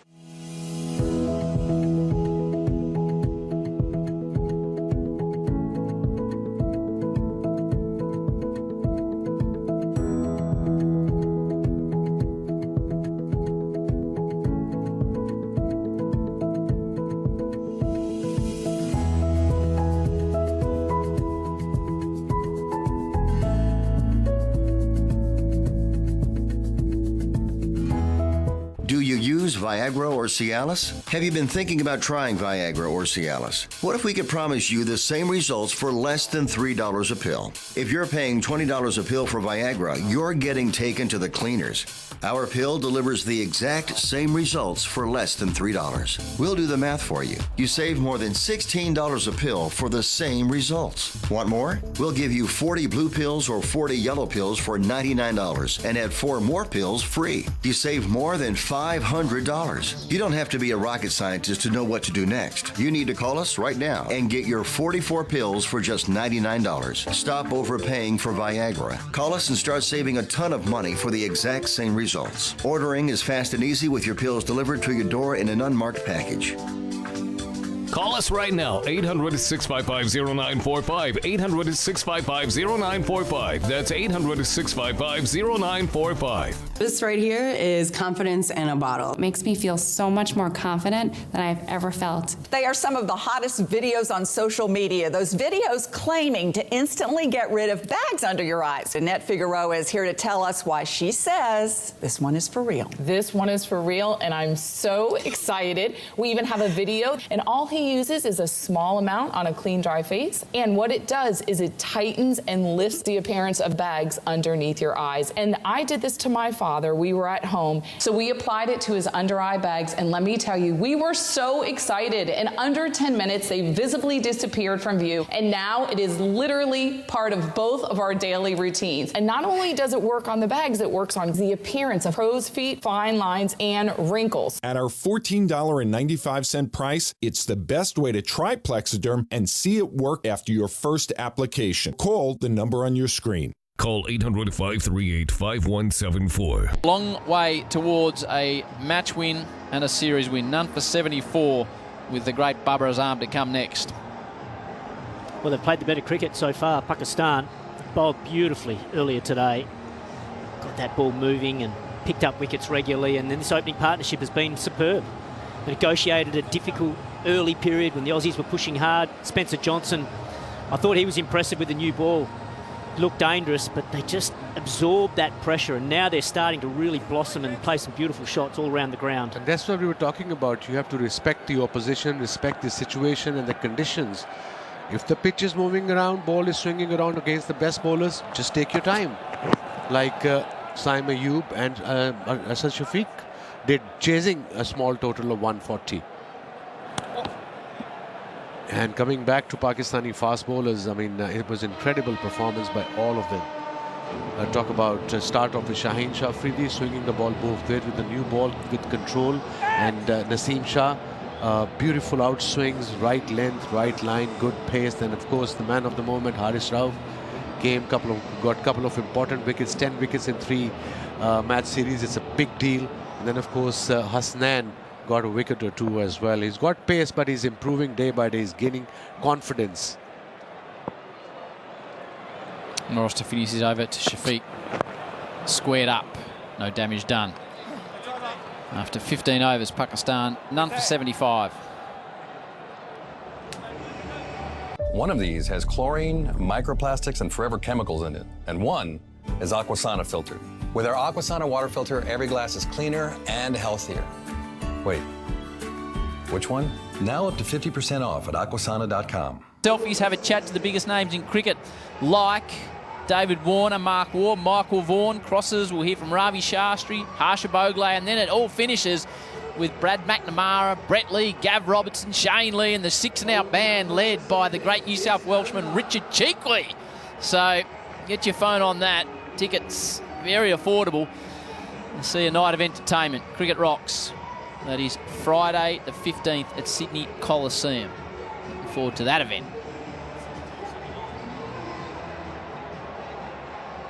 Okay, Pakistan now on 75. Ayub on 39. Thick outside edge. Runs down for a single. 6-and-out, Howie. Yes. What a band. What a band. Colt following. Richard Cheekley, one of the great frontmen of Australian rock and roll. Yeah, well, they'll be playing here in Perth during the Perth Test as well. The first Friday, I think it's day one of the Test. They'll be just out the back of this stadium in the Campfield. Are they? Yeah, so I might get on to that. I don't know if I'll be able to make the Sydney event, but I'll be making that one. You should. The Lee brothers, Gav Robertson on drums. Brad Buzzard McNamara. Shafiq straight down the ground. No addition. We were talking on the innings break. Yes. The other day we did top 3 Pakistani cricketers. This time we did top 3 Pakistani batters that Adam Gilchrist and Michael Vaughan had seen. Vaughan, he went Babar Azam 3. Yeah. Inzamam Al-Haq 2. Jav Miandad 1. Gilly went Muhammad Yusuf Kahana 3, and then the same Inzi 2. And Jav Miandad 1. Yes. Blowing up on socials. Sort of, what's your thoughts on this? I've put you on the spot. Yeah, not at all.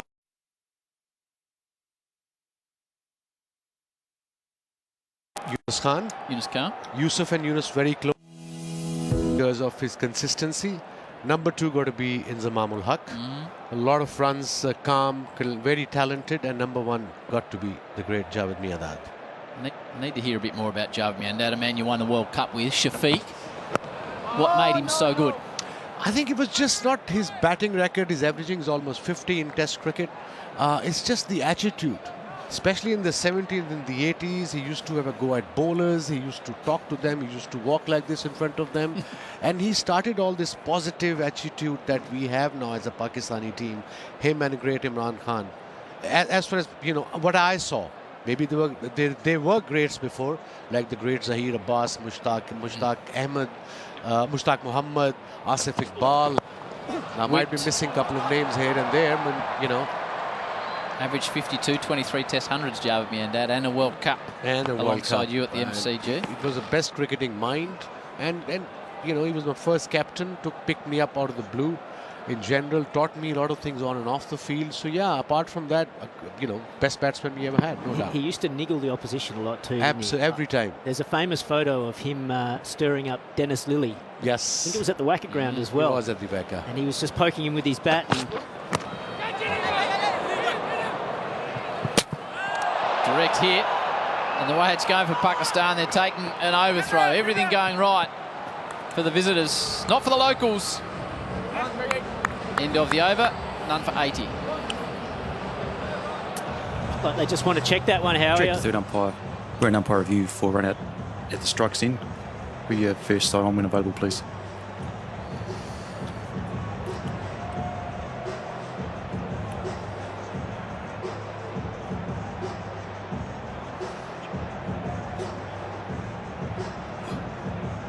Are we reviewing the leg before wicket or the run out? The run out, yes? Run out, I believe. Okay. It's pretty comfortable from up here. Yep. Okay. Thank you. I'm ready to make my decision for the big screen.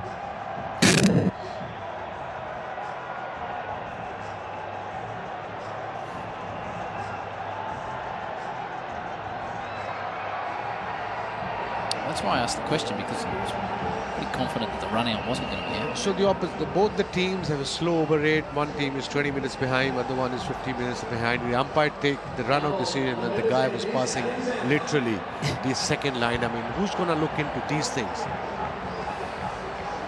I mean, that's a waste of time unnecessarily.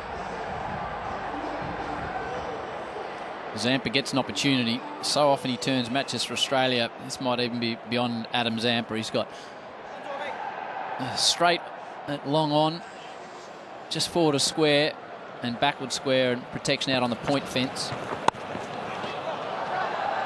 Good piece of fielding by Spencer Johnson. 81 now. 61 required, 10 wickets in hand. Both are looking really good. Sam Ayub in control, in command. Abdullah Shafiq supporting him well, 35 or 49. This will give a lot of boost to Pakistan cricket, and of course, most importantly, the cricket fans back home and living abroad.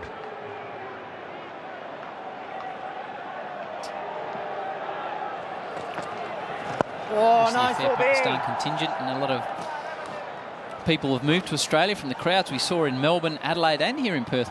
Yeah, we have quite a few community in Pakistani community all over Australia. Adelaide as well, mostly doctors.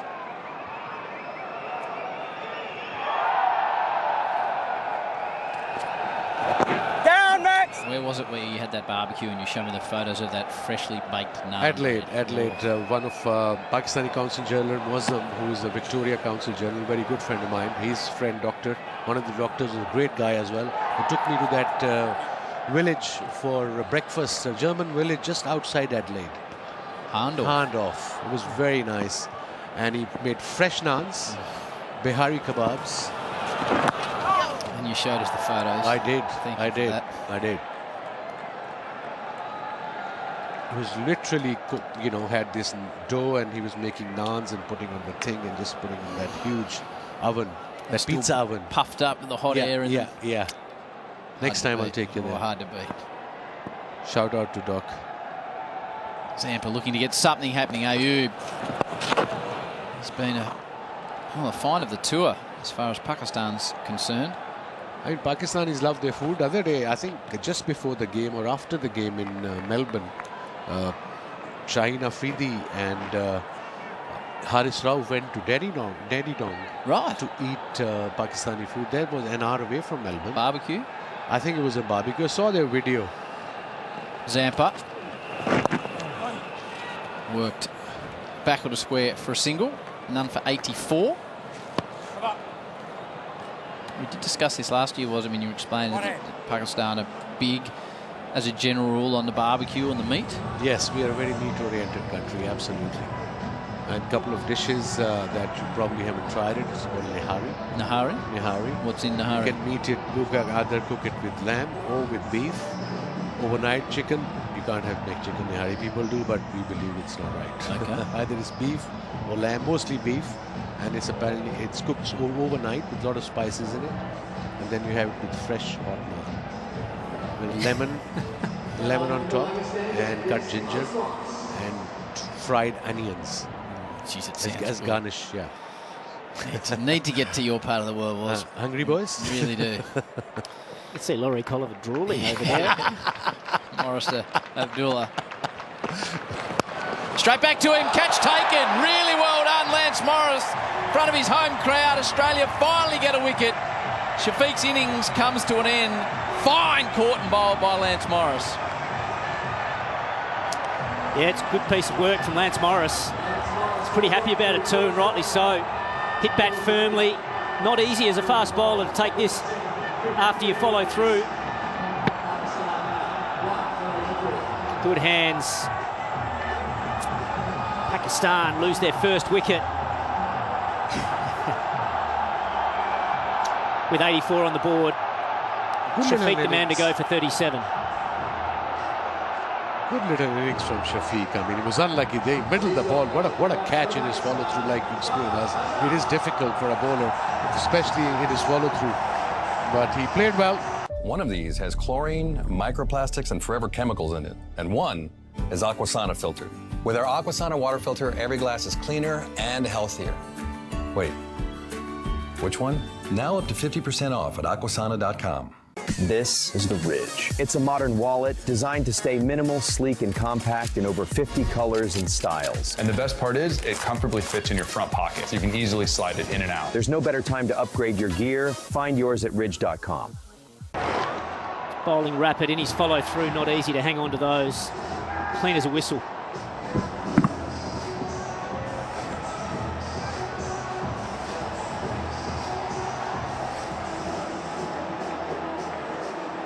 Babar Azam, he's a wizard in white ball cricket, this man. Extraordinary numbers. Facing Morris with a home crowd behind him. Sways out of the way of a short one. Averaging 50 over 56, Babar Azam. 56 in white ball cricket is amazing. One day internationals, here's the wicket again.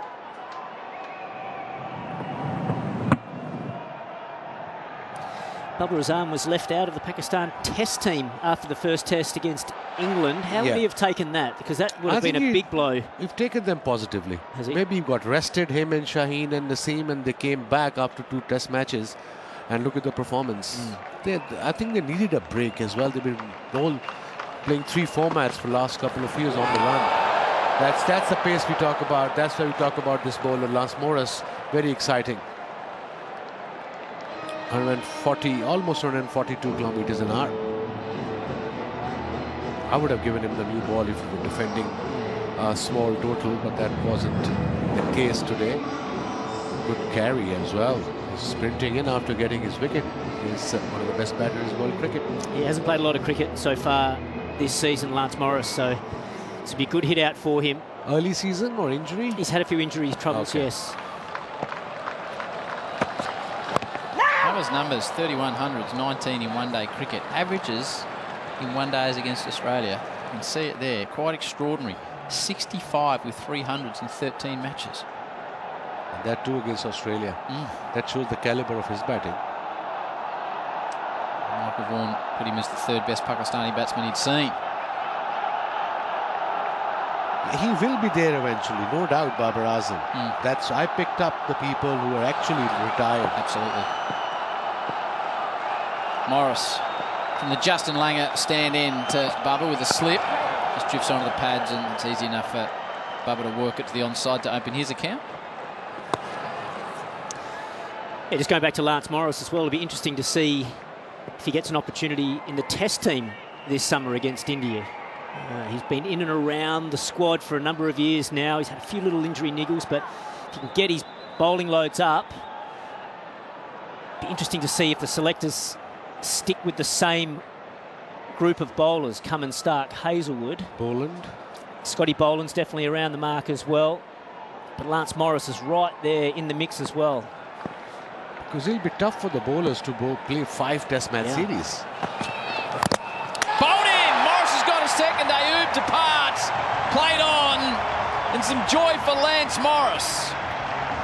Yeah, second wicket for Morris. That too, a set batter, Sam Ayub. He was unlucky there. Inside edge onto his stumps. 42 of 51 deliveries. 4 fours and a 6. Well, is this the twist? Twist in the tail for Australia. Can they get back into this match? 2 and an over from Lance Morris. Gets the 2 set batsmen. Ayub's played well. Be disappointed. Lance Morris, it's been a nice return for him. But Ayub, he has to go for 42, a well-made 42. Pakistan lose their second wicket with 85 on the board. The best investment we can make is in our health. With our Aquasana water filter, we know we're drinking cleaner, healthier water. And that will pay the highest dividends. Cheers. Now up to 50% off at aquasana.com. Typically goes pretty hard right from the start. There's Rizwan. Strikes at 88 in one-day international cricket. Spencer Johnson being brought back into the attack by Josh Inglis. Yeah, I thought Rizwan captained well earlier. He rotated the fast bowlers of Pakistan really well. I think this is a good move from the Australian captain, Josh Inglis, as well. He realises this is the moment for Australia. They can get back into this match. They need their strike bowlers taking wickets now. 2 from Lance Morris in the previous over. He's taken Adam Zampa off after just 1 over and bringing back the dangerous Spencer Johnson. Slip in place, 3rd man, Gully. Backward point on the fence, cover mid-off, mid-on. Australian captain brings the main bowler back. Yep. Backward square and fine. Spencer Johnson beat the bat numerous times in his first spell. To Bubba's arm, full, driven down the ground, and Bubba, he doesn't need to run anywhere for that. Just a beautiful on-drive. Class from Bubba. Well, it was a real loosener from Spencer Johnson, and you don't want to be bowling looseners to Bubba Azam. Yeah, if you want to go to loosener to Babar Azam, back of a length, not there. Look at that shot. Look at it's easy played with a straight bat. Just a little punch. It's just what you want as a batsman. Yeah. You've just come to the crease, get one out of the middle early, get a boundary, just helps you relax and you're nice and calm. So Johnson's got to be stronger.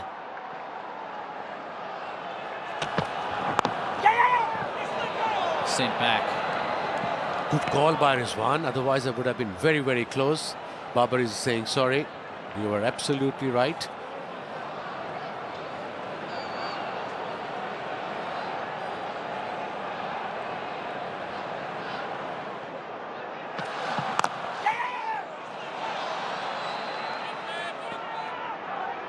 Running between the wicket is call early. Either way, yes or no, you can't just call halfway. Ooh. This is better from Spencer Johnson. First ball was a real loose and just floated up there and duly dealt with. But since then he's been right on the money. Back of length, and then that one just angling across Bubba Azam. Lucky not to find the outside edge. A bit of a cutter, I suppose. That's why he went across the Babar. Usually he brings the ball back into the right-hander, but the length, like you said, Huss, was the key.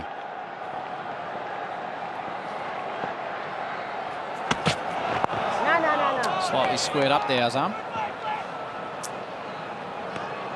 Like the Australians are just sensing something here. If they can get Bubba Azam out and Rizwan, then they'll be right into that middle order.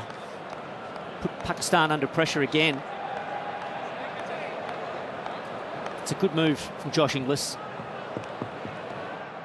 Bringing back Spencer Johnson. Adam Zampa's been a world-class performer, but he's just giving him the one over. There's not a lot of spin in this pitch. He realises the fast bowlers can be probably more dangerous.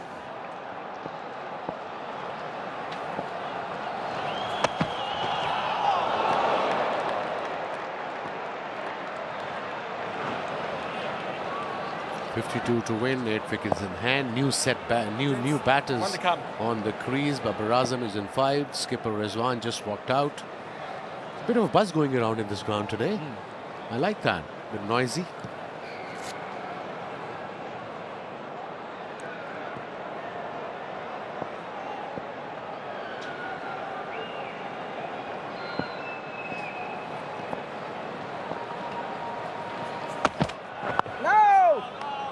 Good return to the bowling crease from Spencer Johnson. Pakistan 2 for 89. Time for a change in commentary. Up next, you'll hear from Mark Waugh, Adam Gilchrist, or Brendan Julian.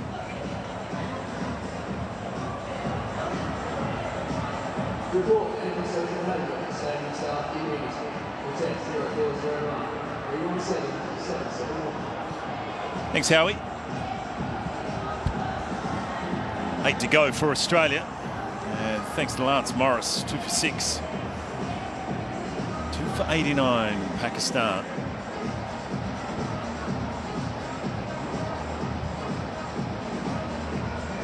Hometown boy Lance Morris with 2 for. I suppose the question could be asked, should he have been on earlier? Maybe opening the bowling, at least not far from it. It's a big ask at the moment, though. Pakistan 89 on the board.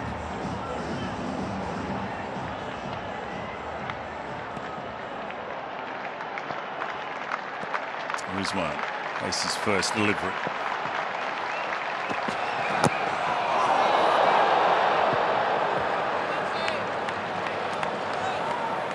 It's not a massive crowd here, but it's decent enough this time of year and early in the summer, but he's certainly got them engaged. Lance Morris, a local boy.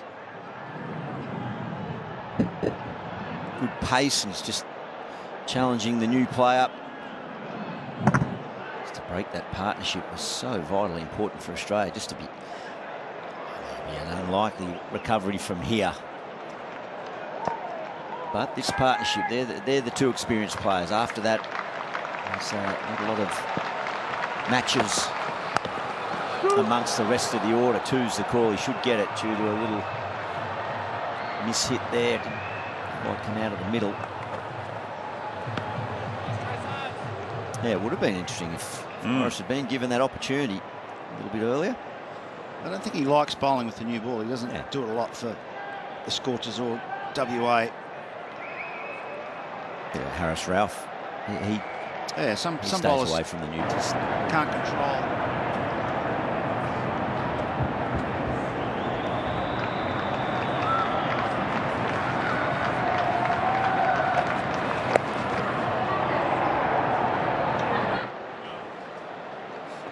Can you hear me?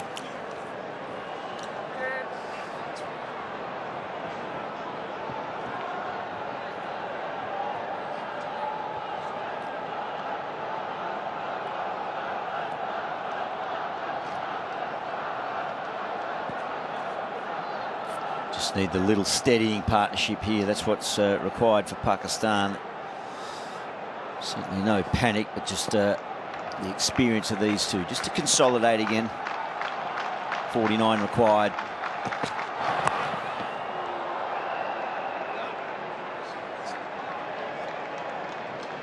Just got to get that line of length on that off stump for Babar Azam. We've seen he's a little bit vulnerable pushing forward. There's his 2 wickets. That's nice. It's excellent reflex catch, return catch. He actually went to catch in his right hand and ended up in his left. Doesn't matter. And then Ayub, he's had a bit of luck this time. He chops on, so the extra pace and bounce from Morris gets him another wicket. So he's got his tail up now. Ooh, that finds high on the bat. I think he needs another catcher here. I mean, 2 for 93 on the board. You got to bowl him out. I think he needs somewhere, maybe a floater in there or a second slip. Maybe a gully. Yeah, he could almost bring up that deep point. Yeah, exactly. You know, it's that cut shoulder off the flying off the edge that'll fly away. You need fielders in there to get it. You need wickets. He just bowled a great length. You know, his length has been spot on. Hasn't overdone the short one. He doesn't need to. Get the feeling Rizwan and Bubba want to try and take that short one on.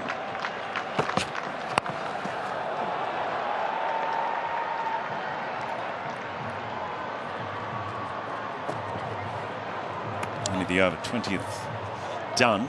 2 for 93, 94.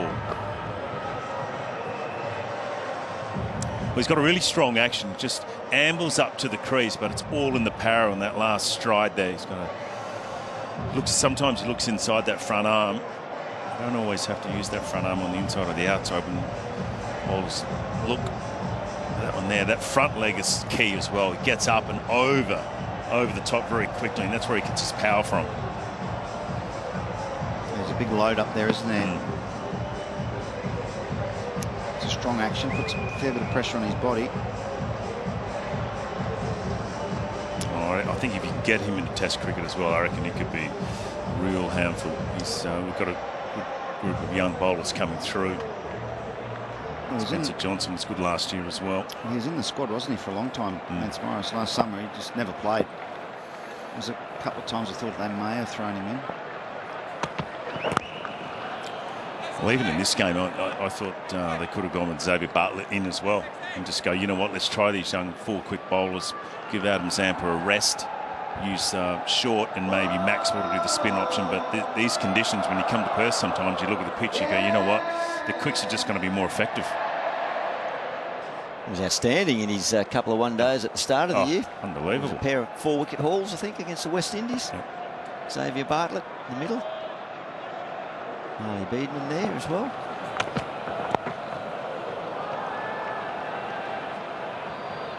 And Johnson's been good. He's been excellent. Into his 8th over. He's gone past the bat a lot today. Yeah. Good pace.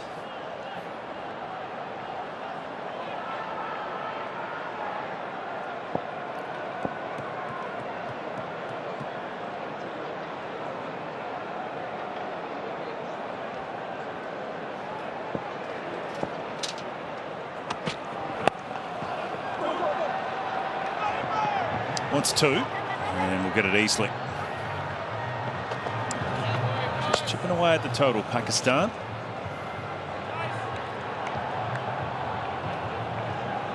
Coming off that confidence in Adelaide.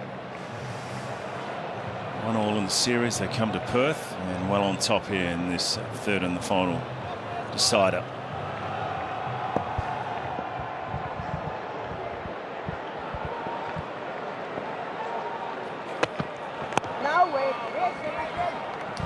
What's the thoughts on the bilateral series, guys, in one-day cricket in this day and age? Well, I reckon the scheduling is a difficult one. I mean, you look at this series here, this is the decider, but you can't play the best team. And that's a difficult one for Australia. You've got to get the scheduling right. If you want people to come to one-day cricket and pack it out, the fight against the BBL, you've got to get it in a window where it means something. I know we've got Champions Trophy coming and a World Cup coming, but it's hard. You can't play your best side in a decider. That makes it difficult. Yeah, look, I don't think you could probably say this has been an outrageous success, this series, from obviously the I think the Pakistan crowds would say it is. Oh well, yeah, Pakistan, yeah, sorry, but just from the interest and the Australians not being able to put out a full strength team. I mean, yeah, it's a tricky one. I mean, the cricket is great. It's fantastic. Nothing wrong with the cricket. It's just, you know, you've got to get the best players on the park. And I get it. You've got to prepare for a test series as well. Makes it difficult.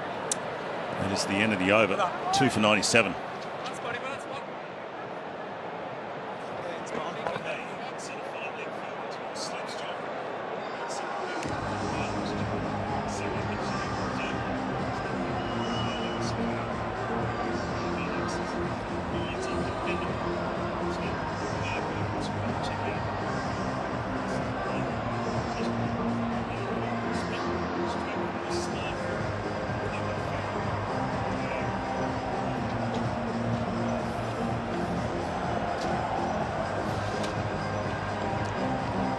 More like a Ferrari, this bloke, than anything else, isn't he? But thank you to Toyota. We love them. They're big supporters of the game of cricket. Indeed. Oh, we've got the bowler running in. We've still got a 12th man running off with gloves aplenty. Not much room in your neck of the woods, BJ, for a Toyota Hilux down your streets in you never know. Bronte. Parking's difficult. You'd have a few on the farm, wouldn't you? Yeah, yep. Ooh, another good delivery. Fit the old donkey in the back, mate, of the ute. Do a bit of farm work, the old Hilux. A bit of the dirty work. Yeah, he's bully. Well, he's good. Yeah, he's eating plenty of grass. That's a spot there, isn't it? Maybe a fraction fuller. Yeah. It's impressive. He's just bowled a really good length, which is key to bowling in Perth. Good pace, energy. Get in that red zone. Yeah. You want to be. He wants 2 slips as well. Take one to fly through there.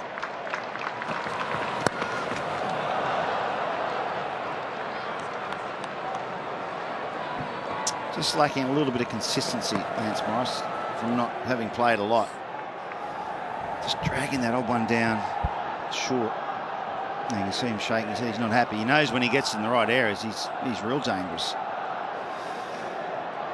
Probably not enough in that 5 metre.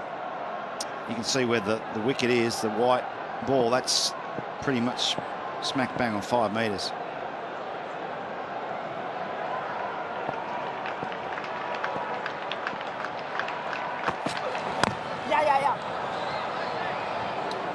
Bring him up, that man out there. Just have him up. There's a chance for a catch at sort of a point inside the circle as well.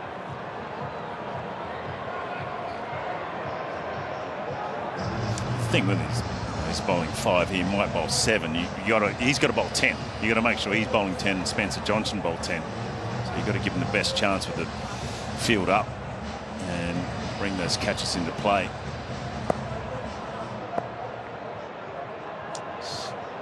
Some good pace at the moment, mid 140s.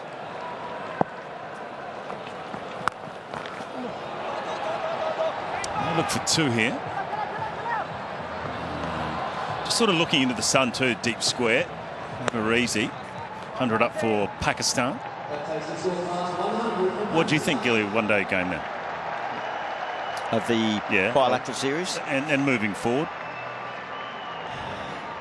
Yeah, I'm not completely certain that that the cricket public are getting into it as much as, well, certainly as what they used to be. And obviously the T20 is one that encroaches so much into the calendar.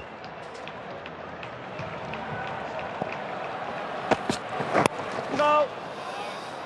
I still think the 50-over World Cup's a great tournament. Yeah, there was talk of not playing 50-over cricket, but the World Cup is still, in my mind, a tremendous tournament. It's just the other bits and pieces, series like this. What do they mean? What does it mean? I mean, to the individual player, it means more for some than others. In some countries, it means more for some countries than other countries. I mean, Pakistan, this is a great boost for them to win out here.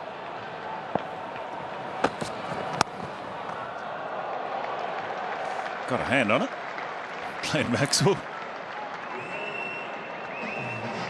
Any the over 22 done? 2 for 101. Aquasana gave us more than just clean, healthy water. It gave us more space in the fridge, more room in the recycling bin, less carbon footprint, and ultimate peace of mind. Now up to 50% off at aquasana.com. This is the Ridge. It's a modern wallet designed to stay minimal, sleek, and compact in over 50 colors and styles. And the best part is, it comfortably fits in your front pocket, so you can easily slide it in and out. There's no better time to upgrade your gear. Find yours at ridge.com.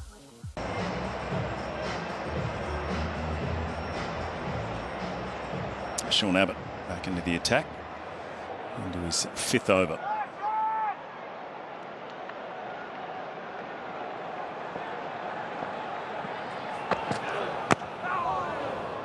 Yeah, certainly still support the 50-over format. What I like about this as a contest or a mode of the game is that it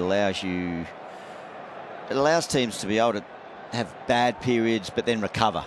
And one of the greatest recoveries ever was that Maxwell innings in the World Cup against Afghanistan to be 7 for 90 or so, and still need a couple of hundred. You can have a bad 10 overs and then rectify. T20, you don't really have that time, and it's a different product. A game in 50 over cricket, it can ebb and flow, like we saw in the opening one day of this series. That fluctuated. What would be great is if India were part of a tri series. 3 teams playing, like in the old days when we grew up playing. Did you? 3 teams out. Well, they've got the first test coming up. It's not the ODI cricket, but it's the first test against India, and that is going to be epic. So everyone in Perth got that opportunity to come down, watch the opening test, and got it for the next 3 years. Is that right? Perth, the opening first test, yeah, I believe Perth. so. Yeah, certainly this year, and the Ashes next year. Yep. And I think India are back again after that as well. Yeah, looking forward to that. Virat Kohli, well, I think it's a big series for him. We have not seen the best of him the last couple of years, and no doubt he'll be looking to get off to a good start.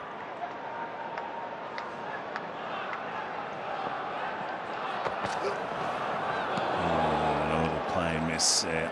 Well, it was Australia's captain there, Pat Cummins. Rohit Sharma's the current Test skipper. We didn't have his photo there. I'm not sure if that's because there's a little bit of uncertainty whether he's coming or not. Oh, yeah, I don't think he is. I think Bumrah's going to captain. He's been vice captain. They're talking about Bumrah if Sharma's not here. I heard someone today say that they thought Sharma might end up being here in Perth. That'll be different for Bumrah captaining, opening the bowling. That just adds a little bit of bit of tension there for him.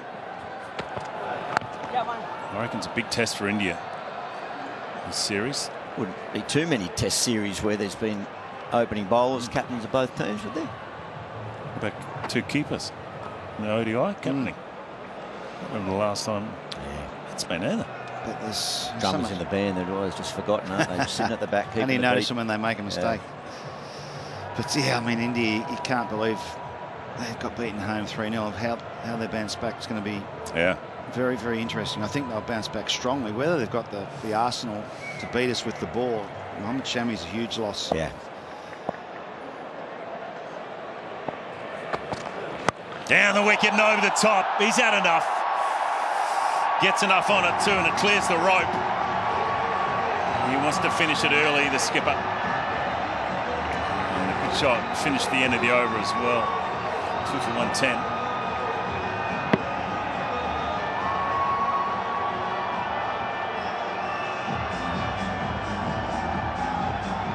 They fancy Abbott. I think Pakistan, that's when they see him as a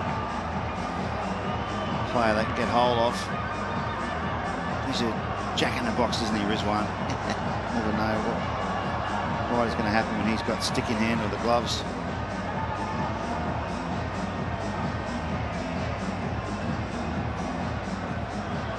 Virat Kohli made one of the great Test match hundreds here. Yeah.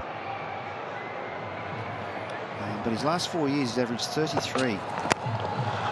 Oh, what about that there from Bubba? Rizwan at one end, Bubba Azam at the other. Beautiful straight drive. Yeah, the clinician there, that was perfect. Slightly over pitch from Morris. Talk about shape. Holding shape in the stroke, not getting loose or letting physics get in the way of just perfect execution. Right out of the middle of the bat. It just turned a little bit in his hand, but he just didn't try to hit it too hard.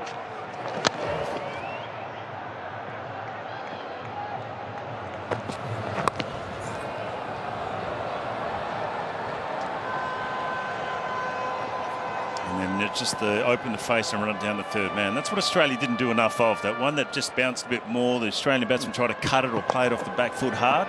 That's that one down the ground. And then the very next ball, he just opens the face, runs at the third man and gets down the other end. That's what I felt that the Aussies didn't do enough of. Rotate the strike and it was just bouncing a bit. Very hard to play those horizontal bat shots and force it off the back foot when there's a bit of extra bounce. There again. I'd say Virat's 30-odd. 33 in the last 4 years he's averaged. Right. But I think his overall test average has dropped from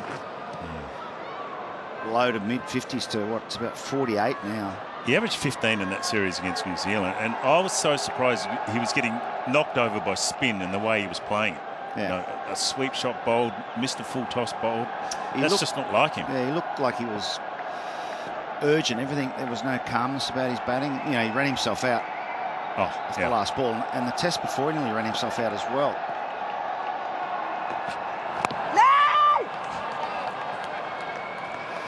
Big game player, that Virat Kohli, isn't he? He loves playing the faster bowlers these days more than the spinners.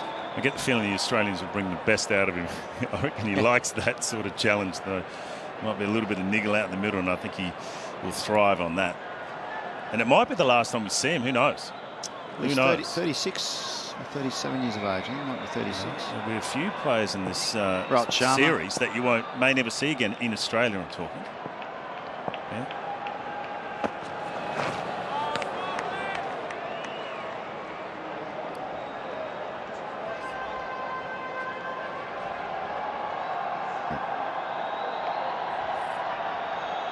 Yeah, well, statistically, between Australia and India in that Test series coming up, there's a number of all-time greats. Yeah. Players that will be threatening sort of Hall of Fame positions. Yeah, Sharma and Kohli, 37 and 36 years of age. So, yeah, I'd be surprised if they come back again. Mitch Stark, 36. Steve Smith, 34, 34, yeah. 35. Another one down the ground. Just a punch, but it was in the middle of the bat. What a good way to finish off that over. Another boundary for Pakistan, 2 for 120. That's just another class shot from Bubba. The on drive and the straight drive, you know your balance is right when you're playing those shots. Didn't move, did he? Good technique. Watched it right under the bat. Played it under his eyes. Didn't go out searching for it.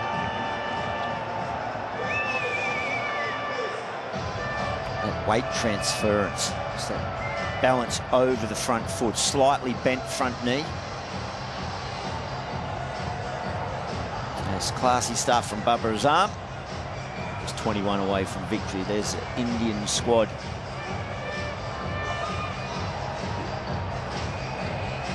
You know, Mohammad Shami, that's a huge loss. It's going to weigh heavily, I think, on Jasper Bumrah with the ball, Rishabh Pant. I actually thought that Akash Deep bowled really well. He reminds me a bit of a Mohammad Shami. He's got that same type of shape. If he can get it going here, he'll enjoy the conditions in Perth, especially. But Australia have underestimated India in recent times over here, and India have beaten Australia.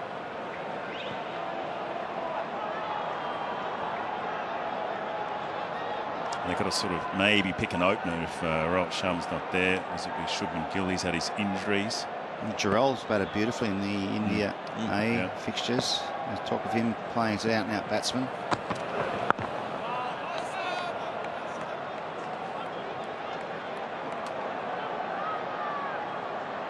See, they, after the 3-0 beating, they decided no tour match here.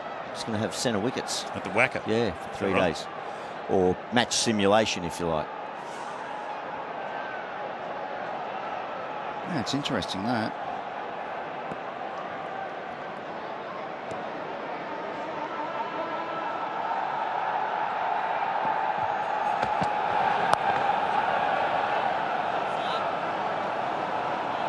They've certainly played a bit of cricket, haven't they? I mean, they're coming off a three test series, and they played Bangladesh before that, so they've played a lot more test match cricket than Australia in recent times. Often tour matches, the first couple of days are good, then the intensity drops right off the back end of tour matches. Yeah, I think we've opted to do that sometimes on overseas tours, haven't they? Just more intense middle sessions, centre wicket sessions. Quick single, close. Ooh, Maxwell. You've got to be careful when you're trying to take him on.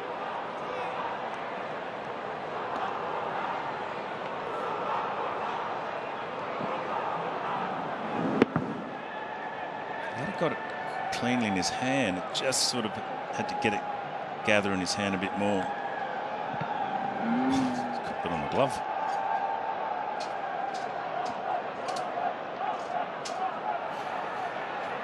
$20 to get now for Pakistan. Been a while since they've won a ODI series in Australia. Inside edge, I would think. They've had a really good 3 or 4 weeks, haven't they, Pakistan?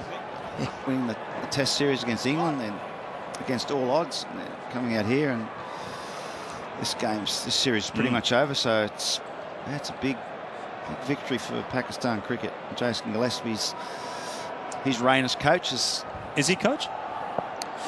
Match day manager, I think is his title. Sorry, and he's just filling in at the moment. Sure, he might get upgraded.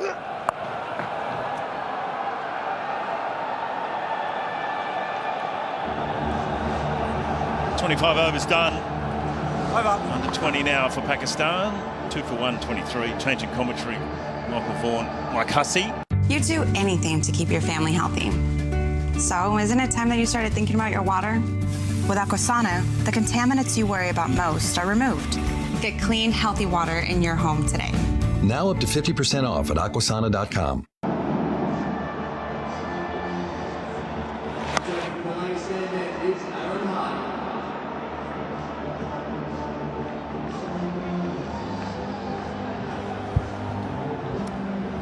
Rizwan typically doesn't mess around, 16 from 19. And Pakistan fans enjoying themselves in the crowd on the brink of a series win. Straight down the ground. They've got to move on now, Rizwan.